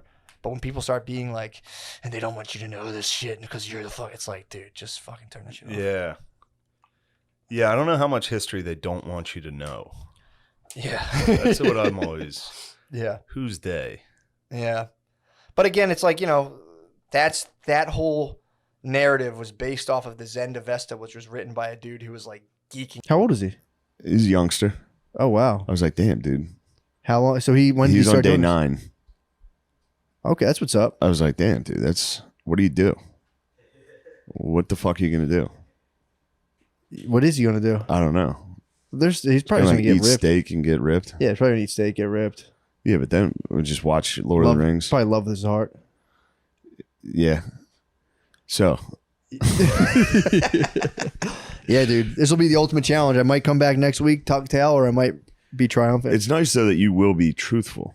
Oh, yeah, a lot dude. of guys You can't. fib. No. That's pretty shitty to do that. To live a fake life on a podcast. I have no lie. I have no doubt in my mind that I am going to indulge in porno at the hotel. Yeah, nothing against that, man. It's a personal journey. It is. And I have no problem with it. Yeah, for me, sometimes it's porno, I don't mind it. There's like, I'm at the point of a choose your own adventure where it's like, am I going to be a porn dad or not a porn dad? And I'm like, I'm going to not be a porn dad. I didn't even think about bro. the dad part. Yeah. Daughter of father of daughters, porn dad, bro. Porn dad, stacks of porn in your room. Dude, it's just like, I'm in my head, I'm like, I'm not being a porn dad, dude. Yeah. Not being a porn dad. Would you say it's more honorable to revert to mags than internet porn? I would say if you want to like do like a Suboxone type thing, it's not a bad step down. Just get a mag. Some pics. Yeah. Dude, magazines are tight. To whack off to a mag would be pretty sick. Dude, it would be sick. But you'd have to amp yourself up. You'd have to like, if you're going from like 4D shit. Like a Playboy, like read the articles and just get and then aroused. get to a centerfold and be like, oh, now I masturbate. That's what the book's telling me to do. That's kind of sick. That'd be a good step down. Yeah. But the problem is now there's like a findable stash. But that would be, that's handled. But that's somewhat honorable to find your father's porn instead of you get on the internet browser and on the family computer and you see like, whoa. Yeah, exactly. That, if you're absolutely failing and you struggle to not be a porn dad, that is a noble. God dog, you have a porn dad. Like, certainly. I was afraid to admit. You found your dad's porn? You felt my discomfort. I heard there's nothing better than like a sigh. I saw the find your dad's I have an porn. early memory that I relived when you guys brought that up. No, it was a website. No, it was search. Yeah, it was browser. It was YouPorn on the browser, but homepage. So you didn't get to see exactly what your father was pleasuring himself to? No, I didn't get to see the category. He might have just fapped to the homepage, though, to be fair. And that's pretty honorable. Yeah, that is honorable for him not to go down. You think your daddy popped early on Pornhub? He squirted all over the place. YouPorn. You think he squirted too early on one of the thumbnails? Well, I'd care not. I've given up the scroll. You think your father pre-jacked on a thumbnail? I've honestly done that where I've been like, I'm not even gonna click a video. I'm just gonna just fap to these. I'm just gonna fap to the Those things can work. You just fucking look at the title and the thumbnail. I've done it before. I'm just gonna fap to the general idea of porn right now. Yeah, like that's nice. You squirted. Oh fuck. No, then you squirt. Too. Oh, here I go now. No, I'm gonna squirt. All right, enough of this squirt talk, dude. Yeah, let's talk. Still strong, dude. Let's talk what we came here to talk. My detractors. It's time to discuss Crusades. Yes, dude. Yes. What is it? 1099? Is that what we're talking about here? That's what we're talking. That's about as far as I got. Talking Pope Gregory, bro. We're talking about Pope Gregory. Get over there. Planting the seeds. He planted the seeds. Are we talking about Salahuddin? Who's the Salahuddin? Salahuddin. You're gonna have to instruct Saladin.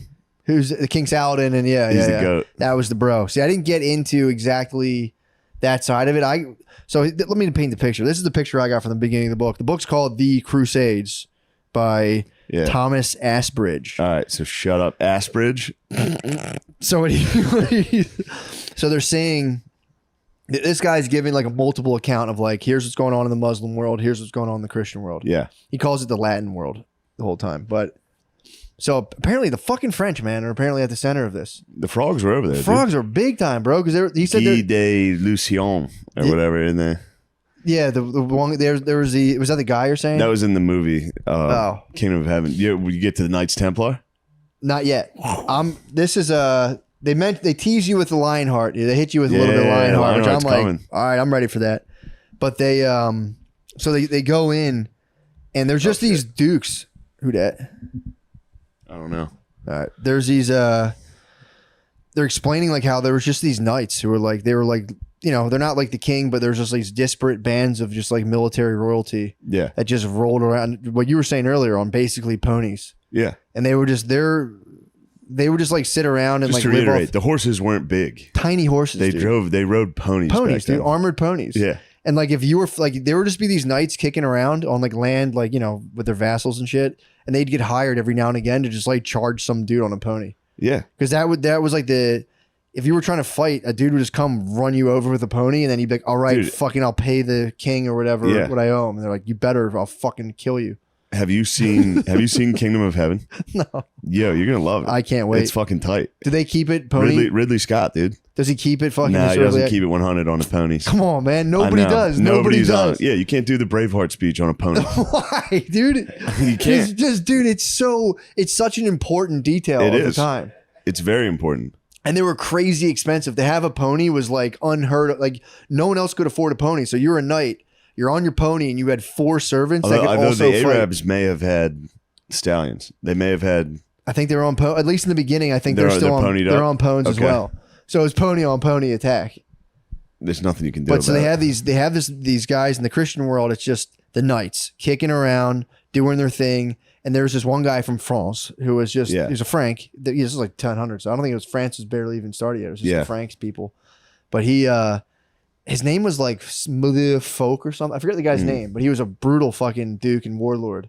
And he was just fucking people up. And then like towards the end of his life, he was like, he got really into Catholicism or Christianity, Roman Catholic church. So he was like, back then, in order to like make up for your murderous deeds, they would go on these like epic pilgrimages to like Jerusalem. They're saying that's a huge part of how it started. To kill a Muslim, you enter the kingdom of heaven. Yeah, dude. Was that the Pope said? Pope Urban? I'm not sure which Pope. So Pope Urban Pope Gregory started it off as basically you had these like rich elite dudes going into the Holy Land. This guy's like a warlord, and he's like, why the fuck are Muslims in charge of this? This fucking sucks. Yeah. And they were saying they were getting unfairly taxed. Because they said it's unclear who really started the aggression, because the Christian account is like Pope Urban gave this huge speech in France being like, dude, they want to tax you so bad that like they're worried people are swallowing gold. So if they suspect you of smuggling gold by swallowing it, they'll cut you open and open up your insides to fucking look into what nature has kept hidden, dude. So the Christians were coming through like, yo, they're slaughtering Christians. There was one lord who was going over on these pilgrimages who apparently had his eye pulled out. Yeah. They said it was like an apocryphal tale, but he carried his eye back to be like, yo, fuck Muslims, dude. Look what they did to my eye. Yeah. So all these dudes were getting, so they had these like, he was like, this used to be in my fucking head. But a fucking Muslim ripped out my fucking eye. Because he refused to pay taxes. Get your swords, dude. We're going back. They'd be like, we're going on holy. These guys were like never taking shit ever in their life. Yeah. They were just in charge of it, basically everything and everyone they knew. They're like, all right, time for pilgrimage. And they'd go through the towns. I'm like, and they'd be like, what the fuck are you? And they'd pull a sword to them. They'd be like, give me half your shit. And they'd be like, what the fuck? Yeah. So these dudes were just running into buzzsaws. So they'd come back and be like, yo, fuck those guys. Dude, does it get into the fact that Muhammad never set foot in Jerusalem? Ever? I thought they said that's where he ascended from. Yeah, they yap about it. They made that up. But he never did. They just were like, no, this is ours. This is where Muhammad came. They're like, dude, Muhammad was never here. They're like, yeah. Really? This is ours. Jerusalem's ours. It's like, so they didn't get into that. The Dome of the Rock? Look into it. Really? Yeah, they fibbed, dude. They said he teleported to Jerusalem and then he ascended. It's like, dude, you guys are lying. You're cheating to get Jerusalem. But yeah, well, it's also weird too, like, because the more you and the Jews can shut up about Jerusalem too. Yeah, what's their claim? I don't know. The fucking temple was there or something. It's Jesus, dude. Jesus, yeah, it's JC Jerusalem's ours. JC all the way. It's obviously Catholics. I would agree for sure, dude. Jesus the Jews killed him there. Least they can do is give it up. Least they can do is give it up. The Muslims have no say, dude. Other than it is in the Arab world, dude. Other than it is on their land. True. But I don't want to. But dude, they kind of Sprite remixed of religion. They did, and I know I was with Christianity. We already had Coke. We had Coke. They were like, no, Coke Zero. We were like, dude, you guys need to shut the fuck up. Dude, they really did mishmash. And we're just like, oh, and then there was this guy. This whole thing was like he had a reactionary revelation to Christianity and Judaism. Was like, yo, here's the deal. And we got I could be completely wrong, but I thought Islam came out of Muhammad being like, I think he was a general, but it was kind of like, because he lived in a heavy trade area, and he kind of came up with like codes of how to, like, it was good. It was like a moral way to make sure everything was cool with trading and how to operate and all that shit. I forget. He went by the way of the sword towards the end. Yeah, he did. I heard a similar thing where like if you read the beginning of it, it's like, man, this is great. What beautiful verses. And then he apparently really dialed it up of like, yo, by the way. Well, he was a man. He was a man. He was a man. He was a man. That's the thing. They were, He was just a dude who then teleported. He could fall to it. Then he teleported. He did teleport and ride up on a chariot or some shit. Yeah. So that did happen. We worship a god, dude. That's what I'm saying. Jesus was not, he was a man, of course. Was a man. But he was the Holy Trinity. There's a heresy stating that Jesus was a man. Obviously, he got kicked out of the Catholic Church. One of the heresies, dude, there's a ton of heresies. One of them was that Jesus was just a dude who got just like taken over by the Spirit of God. And then as soon as he died on the cross, it just went up, and that was that. And Pope was like, fucking, there was a bunch of dudes like, no fucking way, dude. Yeah. Bullshit. Get him out of here. Set him on fire. Get him the fuck out of here. Do something bad to him. Just dressed like maniacs. Dressed like a moron. Bull fucking shit, dude. That didn't happen. Get the fuck out of here. Think of the worst thing ever and do it to him. Get him out of here. Rip his fucking tongue out. Yeah, they just were like, yeah, exactly. It came up with like a Muslim code. Here's what we're going to do. And then like, yo, and in terms of like, yeah, dude, actually like Abraham was kind of sick. Jesus was kind of sick. That was like, but then it became like, genuinely like a militant. Yeah. And this is what they're arguing. Like the military shit was built into Muslim theology. That was like an easy, there was no big quarrels to get into that. Yeah. Oh, then he was arguing like they really weren't that interested because they had already like basically the Muslim Empire had just been established and smashed. Yeah, it was dominating. But then it fell apart to infighting. The Sunnis and Shiites go back that far. Yeah, I know. I didn't know that. They disagree on it was on Muhammad's successor. Oh, exactly, dude. On Fatima, they were like, I'm related to Fatima, his wife or niece or whatever. I'm related to all the they're still going, caliphs. The Sunnis and Shiites are still bickering. That was based on who was related to fucking Muhammad, which is crazy. Yeah. I had no idea that's what that was. Oh, really? No clue. Yeah. It went back that far. Yeah. They're like, fuck you, dude. Iran and Saudi Arabia are still tearing the world apart because of that. Because they're like, dude, that was his uncle. Like, you fool.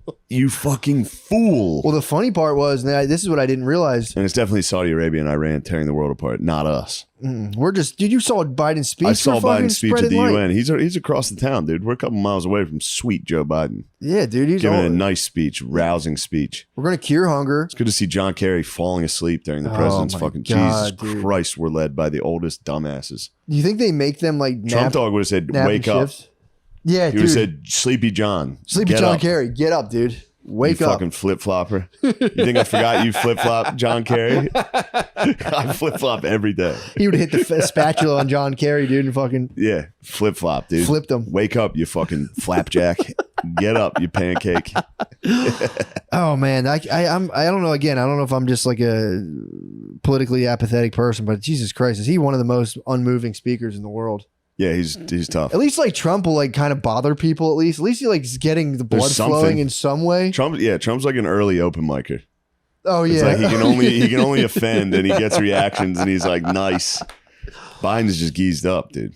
Yeah, it's the and he turns on when he's trying to be motivating, he turns on the geeze jet so hard. Oh, it's crazy. Squints and he's like, "This is the greatest country in the world. Oh, it's dude. We can do anything we want. Come on, we can fix world hunger. Come Today on, guys." he hit an end quote on the teleprompter. What was it? Oh, he was like FDR said in 1945. End quote. I was like, God damn it. I was cheering for him today. When you see the president in front of the UN, you're like, come on, dude. Like, dude, be good. And he wasn't so bad. All it takes is one guy in front of the whole country to be like, yo, all of this shit is dumb and stupid. Let's just stop being fucking assholes. Please. We've all been dickheads. Yeah. This is all nonsense. Yeah. Please. Let's just stop and let's do cool stuff. It would be cool for a president to go on, because everything he says, no matter what, if you're a U.S. president speaking to the UN, America has done. We did Iraq. You can't go up there and be like, Russia's pure evil for this. America stands for justice. Everyone's like, we remember. It takes you 2 guys seconds. Just got out. You got to be like, look, we fucked up. Yeah. Sorry, Iraq. Yeah. We thought you guys were doing bad stuff. You were. You guys were definitely doing bad stuff. Yep. We handled it wrong. Yeah, true. Our bad. Now Russia's doing it. That's bad. We need to stop Russia. But the problem is the people responsible for Iraq are still alive. Yeah, of course. And they're going like, wait. Dude, did you see? It's old, but you saw that Bush slip up where he says it. What'd he say? He's like, this disgusting invasion of Iraq. I mean, Ukraine. No. Yeah. He's like, totally unjustified invasion of Iraq. Ukraine. Oh no! It's like, Jesus Christ, dude. And he slipped Michelle Obama. Where's Michelle Obama? I have to give her candy now. Werther's. Please, someone fucking take this from me. Yeah, man. That's all it would take. Them to be like, bro, we've all been dead. That's what I'm reading the Crusades book, and he's like, well, who really was the? It's like, dude, everyone was just being massive dickheads back then. Yeah, you had massive dickheads at the top of society clashing with each other, then recruiting the dumbasses of society to stab each other. So this is all the Crusades, or just the first? All of them. He went to the People's Crusade. He went into that. Wait till you get to the end, bro. I'm excited. The fucking 6th Crusade is like they don't even go to the Middle East. They go to Constantinople and just sack a Christian city.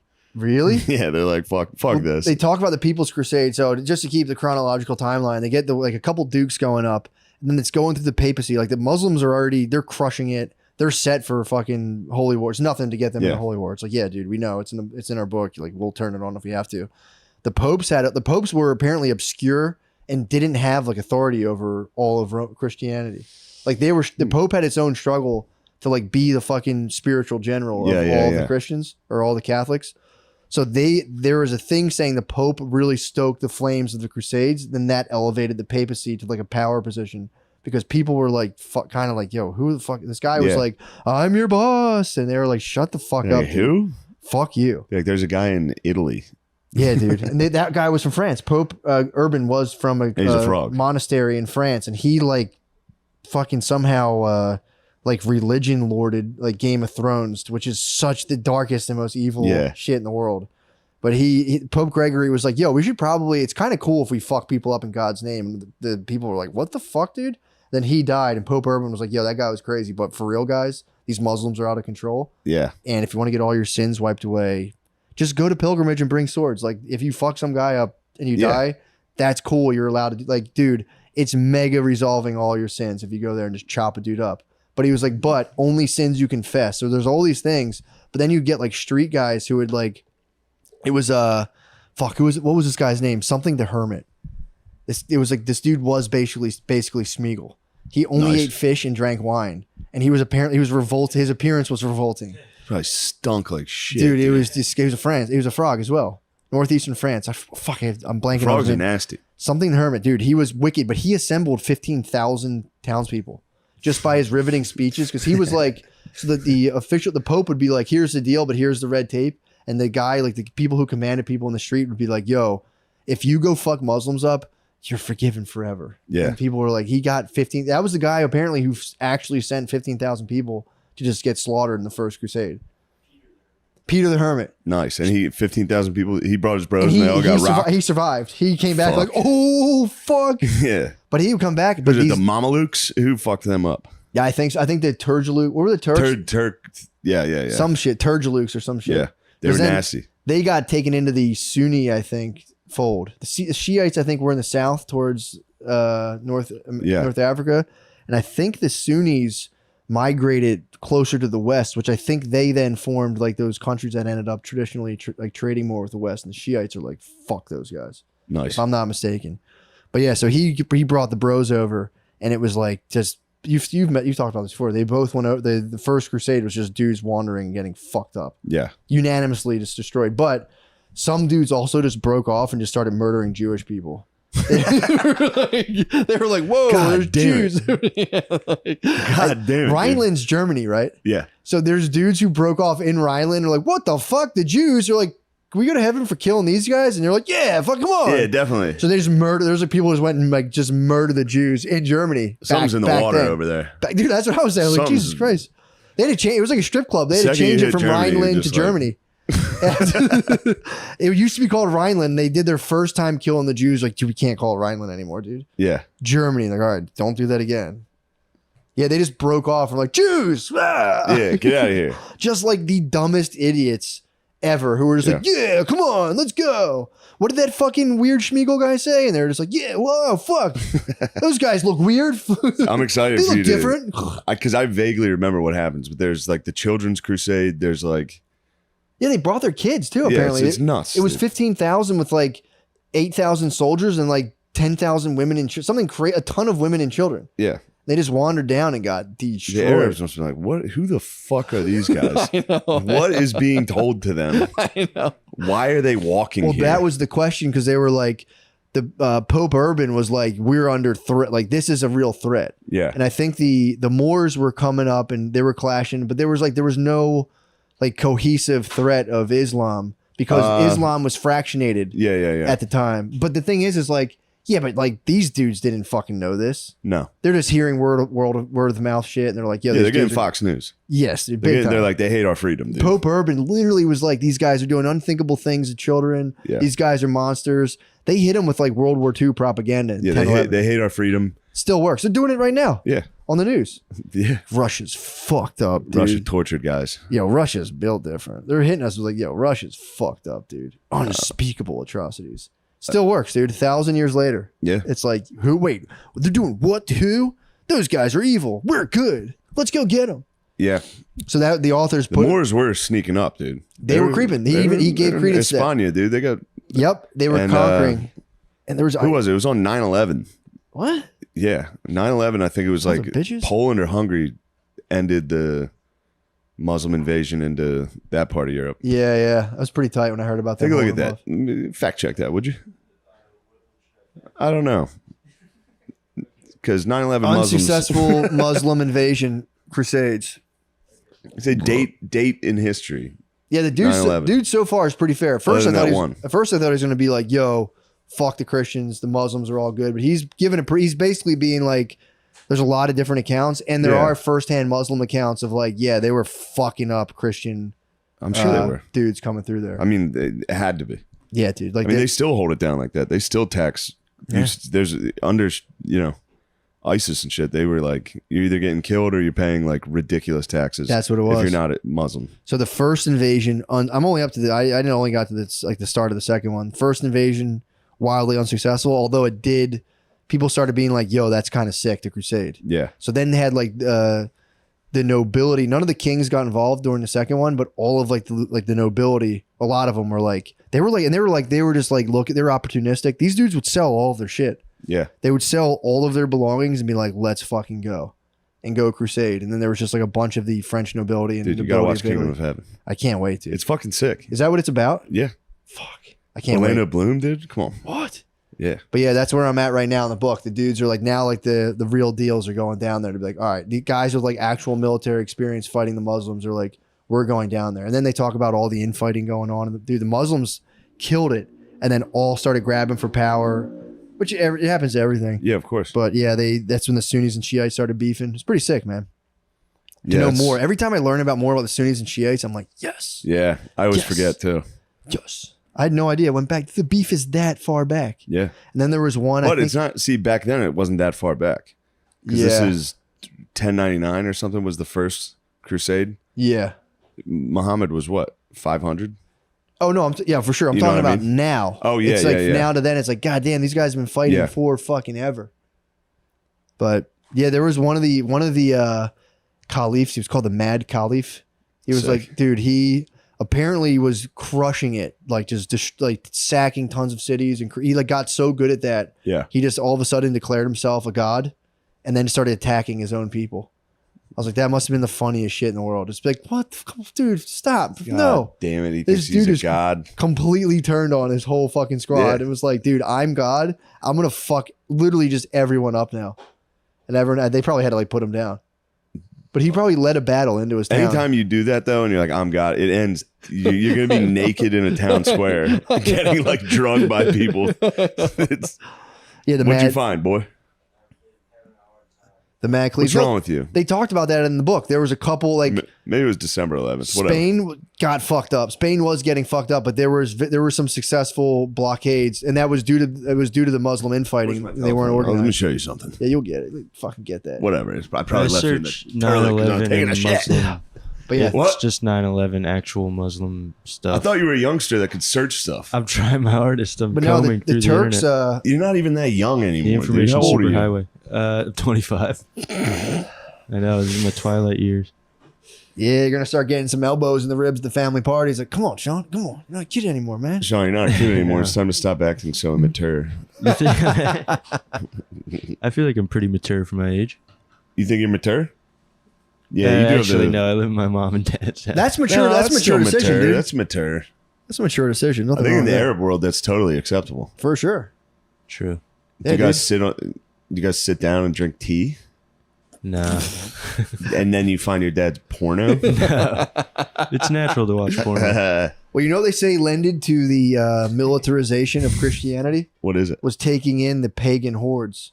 So they were converting all these pagan guys, and they were like, back then they were highly militarized people, and a lot of these like Christian lords were like, yeah, I could kind of use a little bit of that for my we need these fucking like forest retards. Yeah, you can kill people, literally. Yeah, you guys can still kill people. That's actually kind of sick. Yeah, we like you guys. We're gonna put you on a boat, and we're gonna ship you down there. Yeah, and then you guys go nuts. So that was they had to like, because they were like, wait, I can't attack it. That's so fucking gay. And they're like, no, you can attack. I mean, if you have like a good reason, you're still allowed to attack people, fuck people up.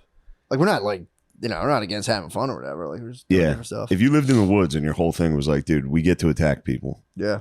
And then some Christians came and were like, stop. You'd be like, dude, I can't stop. A lot of them they're like, that fucking rule. Like, wait. Attacking people was cool. Apparently these dudes are pretty wooed over by Jesus stuff. They'd be like, yeah, that's better than ours. They were like, kind of like, man, that rules. Yeah, Jesus, the message of Christ usually works. They're like, wait, somebody loves me? They're like, yeah, we can just be nice to each other. Gotta stop all this attacking. Yeah. Like it had to be tough though, because there were definitely societies that based their entire identity around attack. The Turks, bro.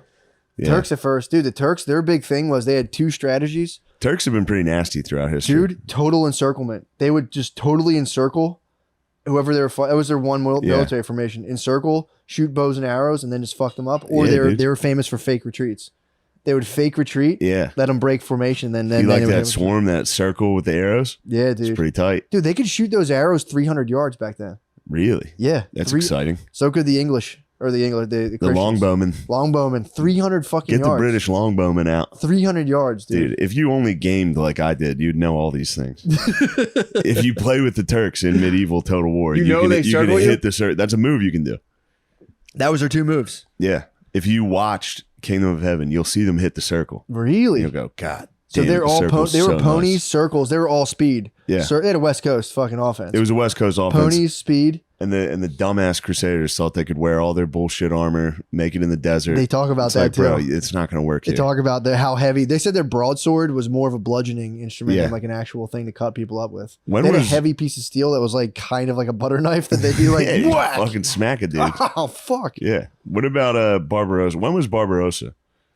And who was it? One dude just in the desert just ran straight into the water. They like got to an oasis and he got in the water and drowned. What? They were wearing armor. Yeah, that sucks. I was hearing about it was. And that chainmail didn't. If something was like really sharp, it would just cut them. It would fuck them up. Like it only if someone like went by and like nicked them, it would help them from that. But if they got like just hit with a fucking sharp sword, it went right through it. Oh man, now I just want to watch Kingdom of Heaven. Yeah, we should. Yeah, it's not a bad preparation. But yeah, dude, the book so far has been really, really good. That's my favorite time period, dude. Yeah. Like 11, 12, 13, 4. It's so that's when it gets gay for me.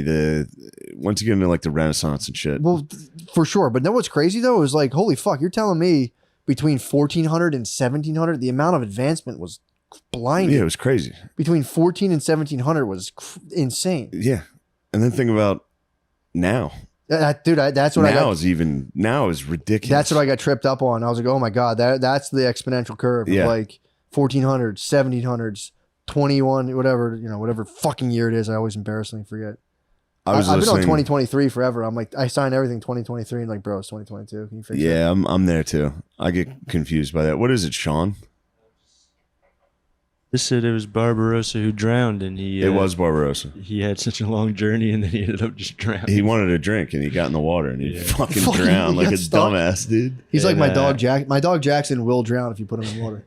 1190. He'll go into the water and start to drown. He has to be safe. It was 1190. Was it the Fourth Crusade? What the hell was that? What was he doing down there? I'm not sure. Yeah, I wish I read more. The book's long stuff. as fuck, dude. Yeah, I got hit with guns. 23 guns, hours germs, left. and steel last night. Did you? Yeah, was talking about the Aborigines. What about them? They were in the Stone Age. Were they really? Yeah, they were stuck in the Stone Age. Jesus Christ! When they were found, they were in the Stone Age. That stinks, man. Yeah, especially when you're trying to preserve your land and stuff. Being in the Stone Age, it's. I mean, you've played enough.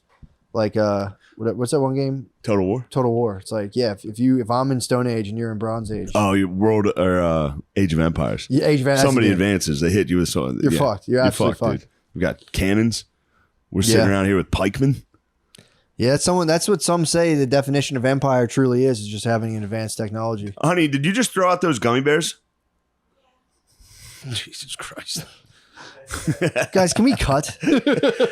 Hold on a second. You just hear like damn, for that to be your Mel Gibson tape. Dude, if you got a Mel Gibson tape over gummy bears. Did I just see you toss out some gummies? It's fine. I didn't even know we had gummy bears. Where were they? You hide candy up there? I didn't know there was candy here. Jesus Christ, there's been candy under my nose this entire time. Oh, bother. You could have Winnie the Pooh. You could have Winnie the Pooh those, dude. I'm going to check their location in the trash. I'm going to make sure they're still secure, dude. They look like they're still in the bag. Those are fresh gummies. Were they Haribos? Can I get a brand check? Yeah, those are Haribos. Yeah.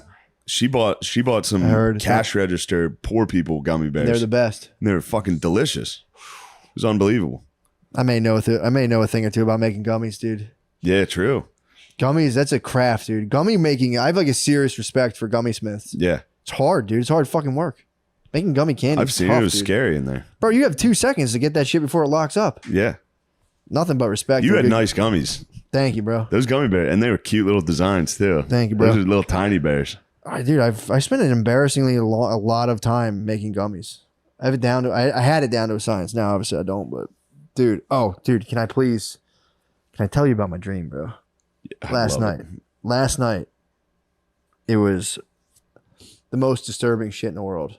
But so there's a weird stuff about me sliding down snowy hills. It's totally out of control. It's very scary, but whatever. Yes. Who cares about that? So I'm on the field of battle, and it's just like a normal like park outside, and there's this curly haired dude, almost like a dark haired Salahuddin, big Jonah Hill type dude. He came up at me. Yeah, pretty much was. Comes up. No, he looked like Fetterman actually. It was like a Fetterman looking dude. Fetterman's Turk. Well, actually, Dr. Oz is a true Turk. I love Oz, dude. Yes. I just love it. I love the show. That's the only reason I support him politically. The show sucks. The show was so good, dude. He'd be like, yo, check out fucking flax seeds. And people are like, whoa, what do these do? And he's like, this fucking helps you not have a heart attack. That was his whole show. Like, broccoli's good for you? I'd be like, whoa, what's it do? He's like, it actually has a thing that reduces dude, so I'm in the field of battle. This guy just comes upon me like a Wario looking dude, seizes me. Yeah. And I go down. I'm like, you son of a bitch. I go down and I come back to. I lose consciousness. I come back to. And what somehow, did he do to you? I don't know. He just seized me. He did so. Here's what he did to me. I come back to thinking I just got like knocked out. Apparently he had fucking bewitched me so that I went through my life for 2 years completely blacked out. And I had he stole my life from me for 2 years. So I come back to my life completely blacked out for 2 years. And I know this somehow. Dude, this was nuts. What's the symbolism? I'm just in my head. I'm walking around. I'm like, I look around. I think somehow I became aware of the fact because I saw someone, they said something to me and I was like, wait, it's 2 years later? Like I was like, 2 years have passed? How old's your daughter? She was still the same age. She's a little bit older. No, so I mean in real life. She's 2. So here's the thing. I'm walking down a wooded hill. I see my daughter. She's a little older and she's not wearing a coat and it's cold outside. And that's how I started being like, so I like, come here. I put a coat on her. I get her all warm and I'm like, I'm going to kill this motherfucker. He bewitched us. He blacked me out for 2 years and my daughter doesn't have a coat on. This is fucking bullshit. So I'm like, and then I walk past like I'm seeing all my aunts and hey, how you doing? I'm like, hey guys, I'll catch up with you later. My head fully intending to murder this guy. I get into this guy's apartment. I literally choke him to death, murder this guy, get my revenge.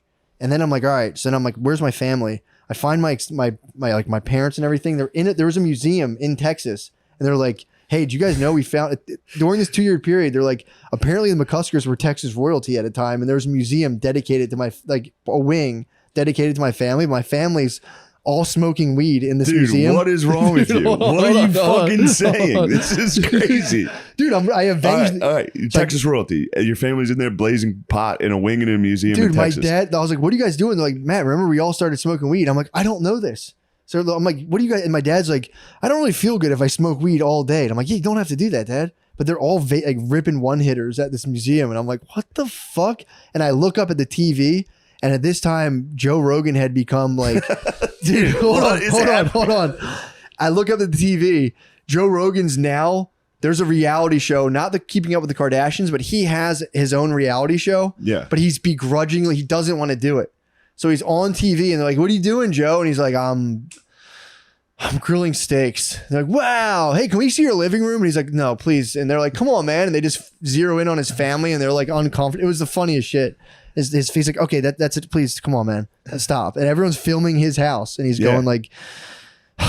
So whatever happened to the guy you killed? He's dead, bro. And I remember thinking like, damn, do you feel bad about that? In my head, I was like, no. And I was like, fuck that guy. People asked you about it? No one asked me, but it was like felt like it was a secret I was holding. They'd be like, what are you doing? I was just like, nothing. And I had just murdered that guy. I didn't tell anyone I'd been blacked out. But you got to Texas. You were at Rogie's house too. You were Dude. And then I woke up. That was a pretty coherent dream. That followed a chronological timeline, sort of. I did transfer somehow into Texas, into a museum of the McCuskers. But it was just, McCuskers Texas royalty. My whole family was just blazing, dude. It was so funny. My dad ripping a one hitter, just all stoned, like, yo. I was like, what are you doing? He's like, dude, we all smoke weed now. And I was like, what? The fact that you remember dreams like this. Oh, vividly, dude. Or on the flip side of this, which it's not true, but if you were crazy enough to come in here and be like, I'm just going to freestyle and make something up. No, dude. That would also be just as impressive. True. If you were just sitting here making up that story that fast. No, dude, that was the dream. Yeah, you could tell it's real because you didn't even hesitate. You sped through exactly what happened. I can still see it. Really? It's crazy. I have vivid dream recall. I forget a lot of them, but like I'll have ones where I'll remember it point by point. I'm like, damn, that was crazy. Do you wake up like satisfied, or are you like nice? Yeah, I'm pumped. When I have a solid dream recall, I'm like, yes. And I'm always looking for the meanings. I'm going like, man, dude, what the fuck is that? But yeah, dude, I got that. I cracked that code pretty quick. Oh yeah. It's like, why did I black out for 2 years? It's like, wait, how old's your daughter? You've been a dad for 2 years, dude. Yeah, dude. That's blackout city. True. You're just flying. You're an autopilot. Yeah, I mean, it could be symbolizing my struggle with my own unconscious of trying to fucking thwart that thing. That's why there's no shame in the fact that I thwarted. I was like, dude, fuck that thing. So you should be mad you killed him. I was like, nah. And that's why I didn't know what I was doing for 2 years. I was completely unconscious. Kind of sick. Yeah. Pretty sick. But yeah, that was a fun dream to have. Dude, I always Google it. I'm like, what does a green snake mean? I saw a green snake in a tree. What was the green snake doing in the tree? That was a couple nights ago. But dude, it's literally just... What happened with the green snake? Nothing. You Google it and it's like, yo, intense prosperity or something terrible is going to happen. It's like, man, fuck you guys. But what was it? What was that dream? Do you remember anything other than the green snake? I forget it. It's gone. Now that one's gone. But I saw in a tree. I was looking at it. I think I was looking at it with my brother. With Tom. So maybe it is prosperity. Could be prosperity. Could be prosperity. We can only hope. We'll see. But yeah, we saw the green snake visits me. Do you have animals visit you in your dream? You had a crazy dream on the fucking L-theanine. Yeah, but I don't recall. You don't remember any of it? I don't recall it. God damn it! I have to go to the fucking gym in an hour, dude. I'm gonna be so fucking fat in there. What time is she? No, we're good. Okay. Yeah, dude. I have severe dream recall. Like, dude, I wish I did. I was on before that. I had occasionally I'll dream about Notre Dame games. Do you? I'll prophesy the game. I'll say Notre Dame's going to win, dude. I dreamt about it. And they go lose. Dude, how about the birds? Bro. Your birds are looking good. I made the ultimate sacrifice, dude. I didn't watch. Yeah. I didn't watch. Whenever I don't watch, they do well. Your birds are suddenly looking like Super Bowl contenders. Bro, dude. Fucking smash the Vikes. The Vikings, dude. I was telling you, the Vikes are a tough team. The Vikes are actually a tough team. You told me that. The Vikes are not bad. They showed up, though. They thought shit was sweet. Did they? They thought they were going to get revenge for the NFC Championship when they got butt fucked in front of everyone. I saw the score like second quarter, and the birds were second quarter. Birds were crushing them, man. They were flying. What was the final score of that? It was 24-7, which I think it was at half. The birds were flying. They were butt fucking. Jesus Christ. Complete screaming eagles. Yo, I saw a movie you actually might like. Speaking of football, did you see Home Team? No, what's that about? Dude, it's the Happy Madison movie about the coach who got what was he? The Rams? It was Saints. The Saints. The guy who did what was the deal with that? I meant to ask you about that. No, what's his name? Sean. Yeah, who was the Saints coach who got in trouble for like ordering injuries on people? Yeah. It is. I think it is Patton. It's something. It's not Patton, but it's close. I'm an idiot. Yeah, what the fuck's this guy's name? It was played by Kevin James. Yes, Peyton. Sean Payton. After they beat Peyton Manning's Colts. They beat the Colts. What was the deal with that whole scandal? I think the defensive coordinator was putting out bounties on players. Okay. He was like, dude, if you fuck him up, take him out of the game, you get a bonus. Yeah. It was incentivizing the defense to hurt people. Try to hit as hard as they could, or was it like cheap shots? I mean, if it's injuring people, that's fucking as gay as it gets. Oh, like try to put your helmet on like your elbow. That is actually fucking gay. Yeah. Well, the head coach, did you do the movie? It's a very compelling tale. The guy moves home. He had basically abandoned his whole family to coach. And he moves home just because he got kicked off. He goes home. And his kid's like, fuck you, dude. You're only here because you're not allowed to coach. He's like, nah, man. Come on. I'll be back there any day now. And he's sitting there watching a shitty high school football team. And he's like, you can see him being like, and then he finally walks out and he's like, hey, starts telling the coach, like, do this. And you have an NFL coach and he takes them and they got to like the finals. Nice. And in the end of the game, I don't want to ruin the ending, but I'm not going to watch it. It's good, dude. It's a genuinely good movie, dude. It's a good, feel good. You'll like it. I watched The Fighter this weekend. You ever watch that? Mickey Rourke? I never saw that. No, that's the wrestler. Oh. This is The Fighter. Mickey Ward is the boxer. I think I did see that actually. It's awesome. That was Christian good. Bale's his brother, his crackhead brother. I saw that. That was a fantastic Christian movie. Bale is incredible. Dude, it's truly incredible. Like the way he plays a crackhead is... Isn't he like English too? Yeah, he's Welsh. Yeah. That's crazy to play an American crackhead that well. Like that's how he's like moving, dude, talking. Like he gets it perfect. It's unbelievable. He gets it perfect. It's unbelievable how good. He doesn't oversell it. It's like perfect how good he is at it. But yeah, dude. It was exciting. And then I showed my babe, Mickey Ward Gotti, one of the great fights. And really? I teared up. Why? Because I like it so much. What happened to Mickey Ward Gotti fight? It's just a slugfest, dude. It makes me emotional. How long ago was that? Geez, that was probably 2000. Oh, right. This is the fighter's fight. This is the guy, Mickey Ward. Yeah. But the actual fight was a fucking slugfest. I remember it. My guy named Harry DeFrank brought over the tape. He recorded it on HBO. The next morning, he came over with the VHS and was like, Phil, you got to see this fight. Me and my paw. He's like, Shane, get off my belly. He said, Shane, get up. You're in 8th grade. Get off my stomach.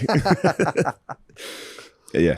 Damn, that's pretty tight. But yeah, it's embarrassing that I'm an emotional fucking Why? guy. That's a good thing to get emotional I hate about. it, dude. Why?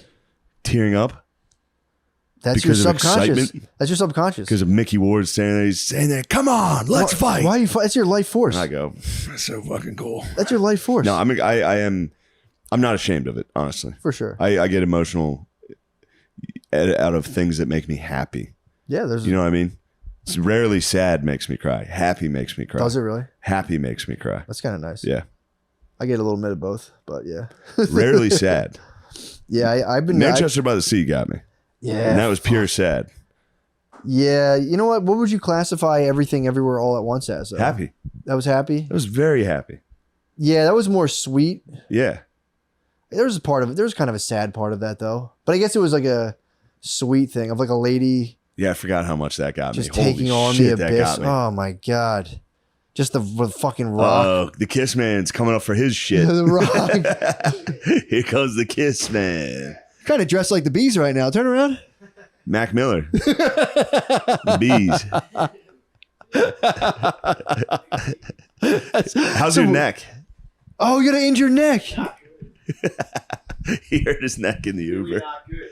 It doesn't hurt that bad, but where it hurts is like in my spine.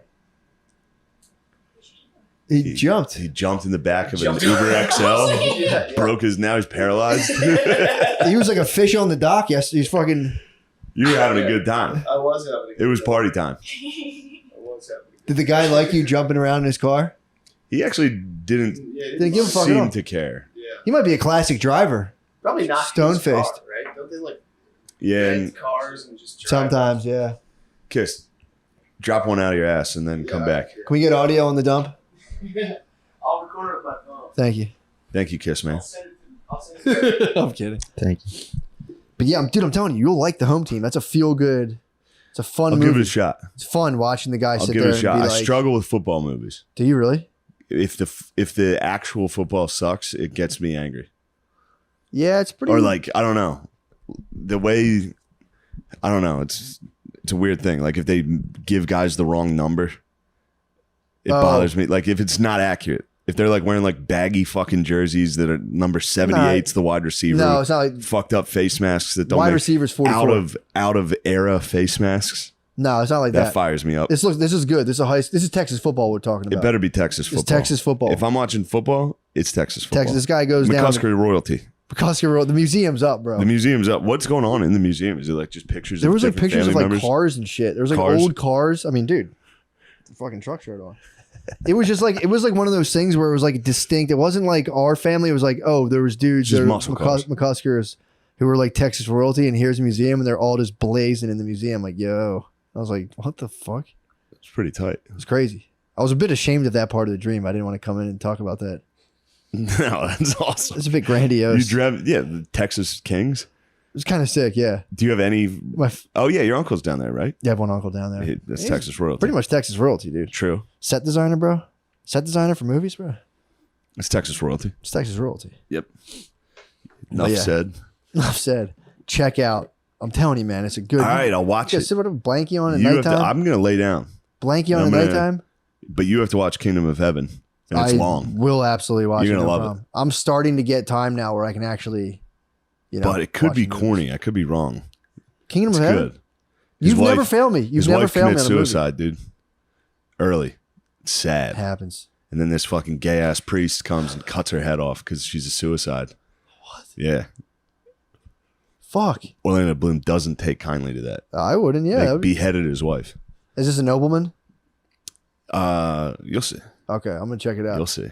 Yeah, but you've never failed me on a movie rec. All right. I think Kingdom of you're Heaven's tight. 3 for 3 right You're now. gonna like Salahuddin. Oh man. Yeah, my master Salahuddin is here. Yeah, it was crazy how well those dudes were doing, and they just fucking. Dude, you know what Muslims sucks? fell They apart. changed a bunch of teams' names from the Crusaders. I was thinking Like about Susquehanna University had to change it. Now they're like the Riverhawks, which is pretty sick. But that. Okay, yeah, that's a sick thing, just be a dude. Crusader, Come on. dude. It's 1,000 fucking Crusaders years are ago. awesome. 1,000 years ago, Yeah. let it go. Yeah, and there were some cool ones. For their intents and purposes, that was the coolest shit you could do back then. Kind of crazy, obviously, going and murdering and Trying to get to people. heaven. These guys are all trying to get to heaven. The Aren't we all? Muslims are trying to get to heaven. Everyone to control the fucking Holy Land. Dude, it's an understandable urge to control the Holy Land back then. I have the urge. Yeah, you want to fucking. I have the urge. You heard me babbling about it. I was like, they have no say. They have no say. It's in there. It's deep in there. I'm like, it's where Jesus got crucified. Get a T-shirt, It's smear, ours. do the cross of blood, dude, and fucking get back over it. Dude, if you did a cross of blood and went to the Holy Land, it would be on. I'm just looking. I was playing Call of Duty, and I was like, my girlfriend was watching me, and I was like, how quickly do you think I would get beheaded if I got over there? If I was in Syria, That'd be a sick YouTube prank. Riding a Shetland how quickly pony would they in throw a Iraq? bag over my head and be like, "What are you doing Dude, here?" Shetland Nice. pony, Crusader outfit, red cross with like a Yeah. white linen on a pony It's a nice riding into Templar. town. That's the uniform. Yeah, how fucking long do you think you can make it in like Baghdad?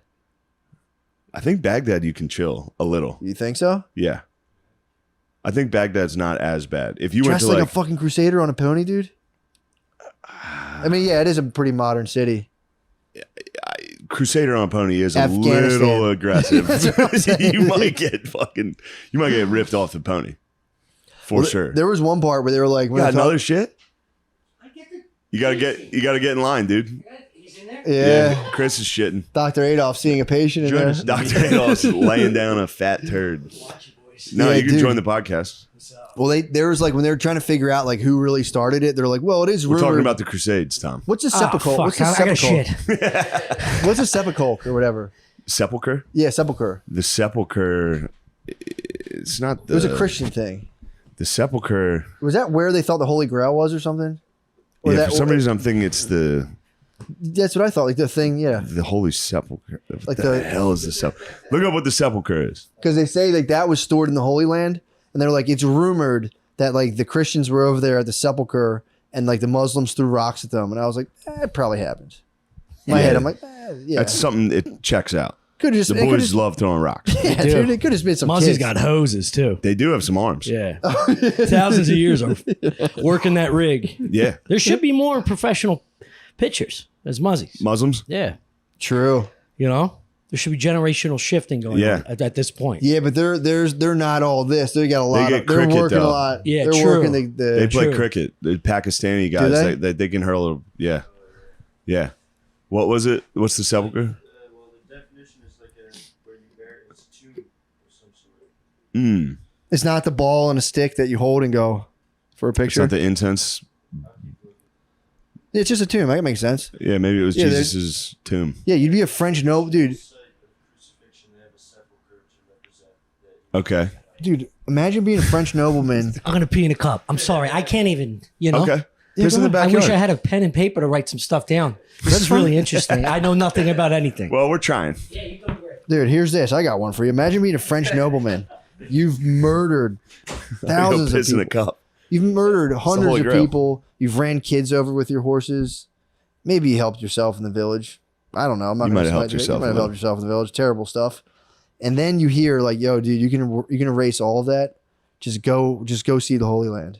So then you do the Holy Land, come back from the Holy Land. These dudes are right back like, "Dude, I have all the spoils of war. Turns out I'm a pretty good guy, And I'm a good guy. and everything's going to be fine for me." Greg said it. Kind of ruled for those guys. Pope Greg said it. Pope Greg was like, "Yo, man," and those guys they didn't even go over and fuck anyone up.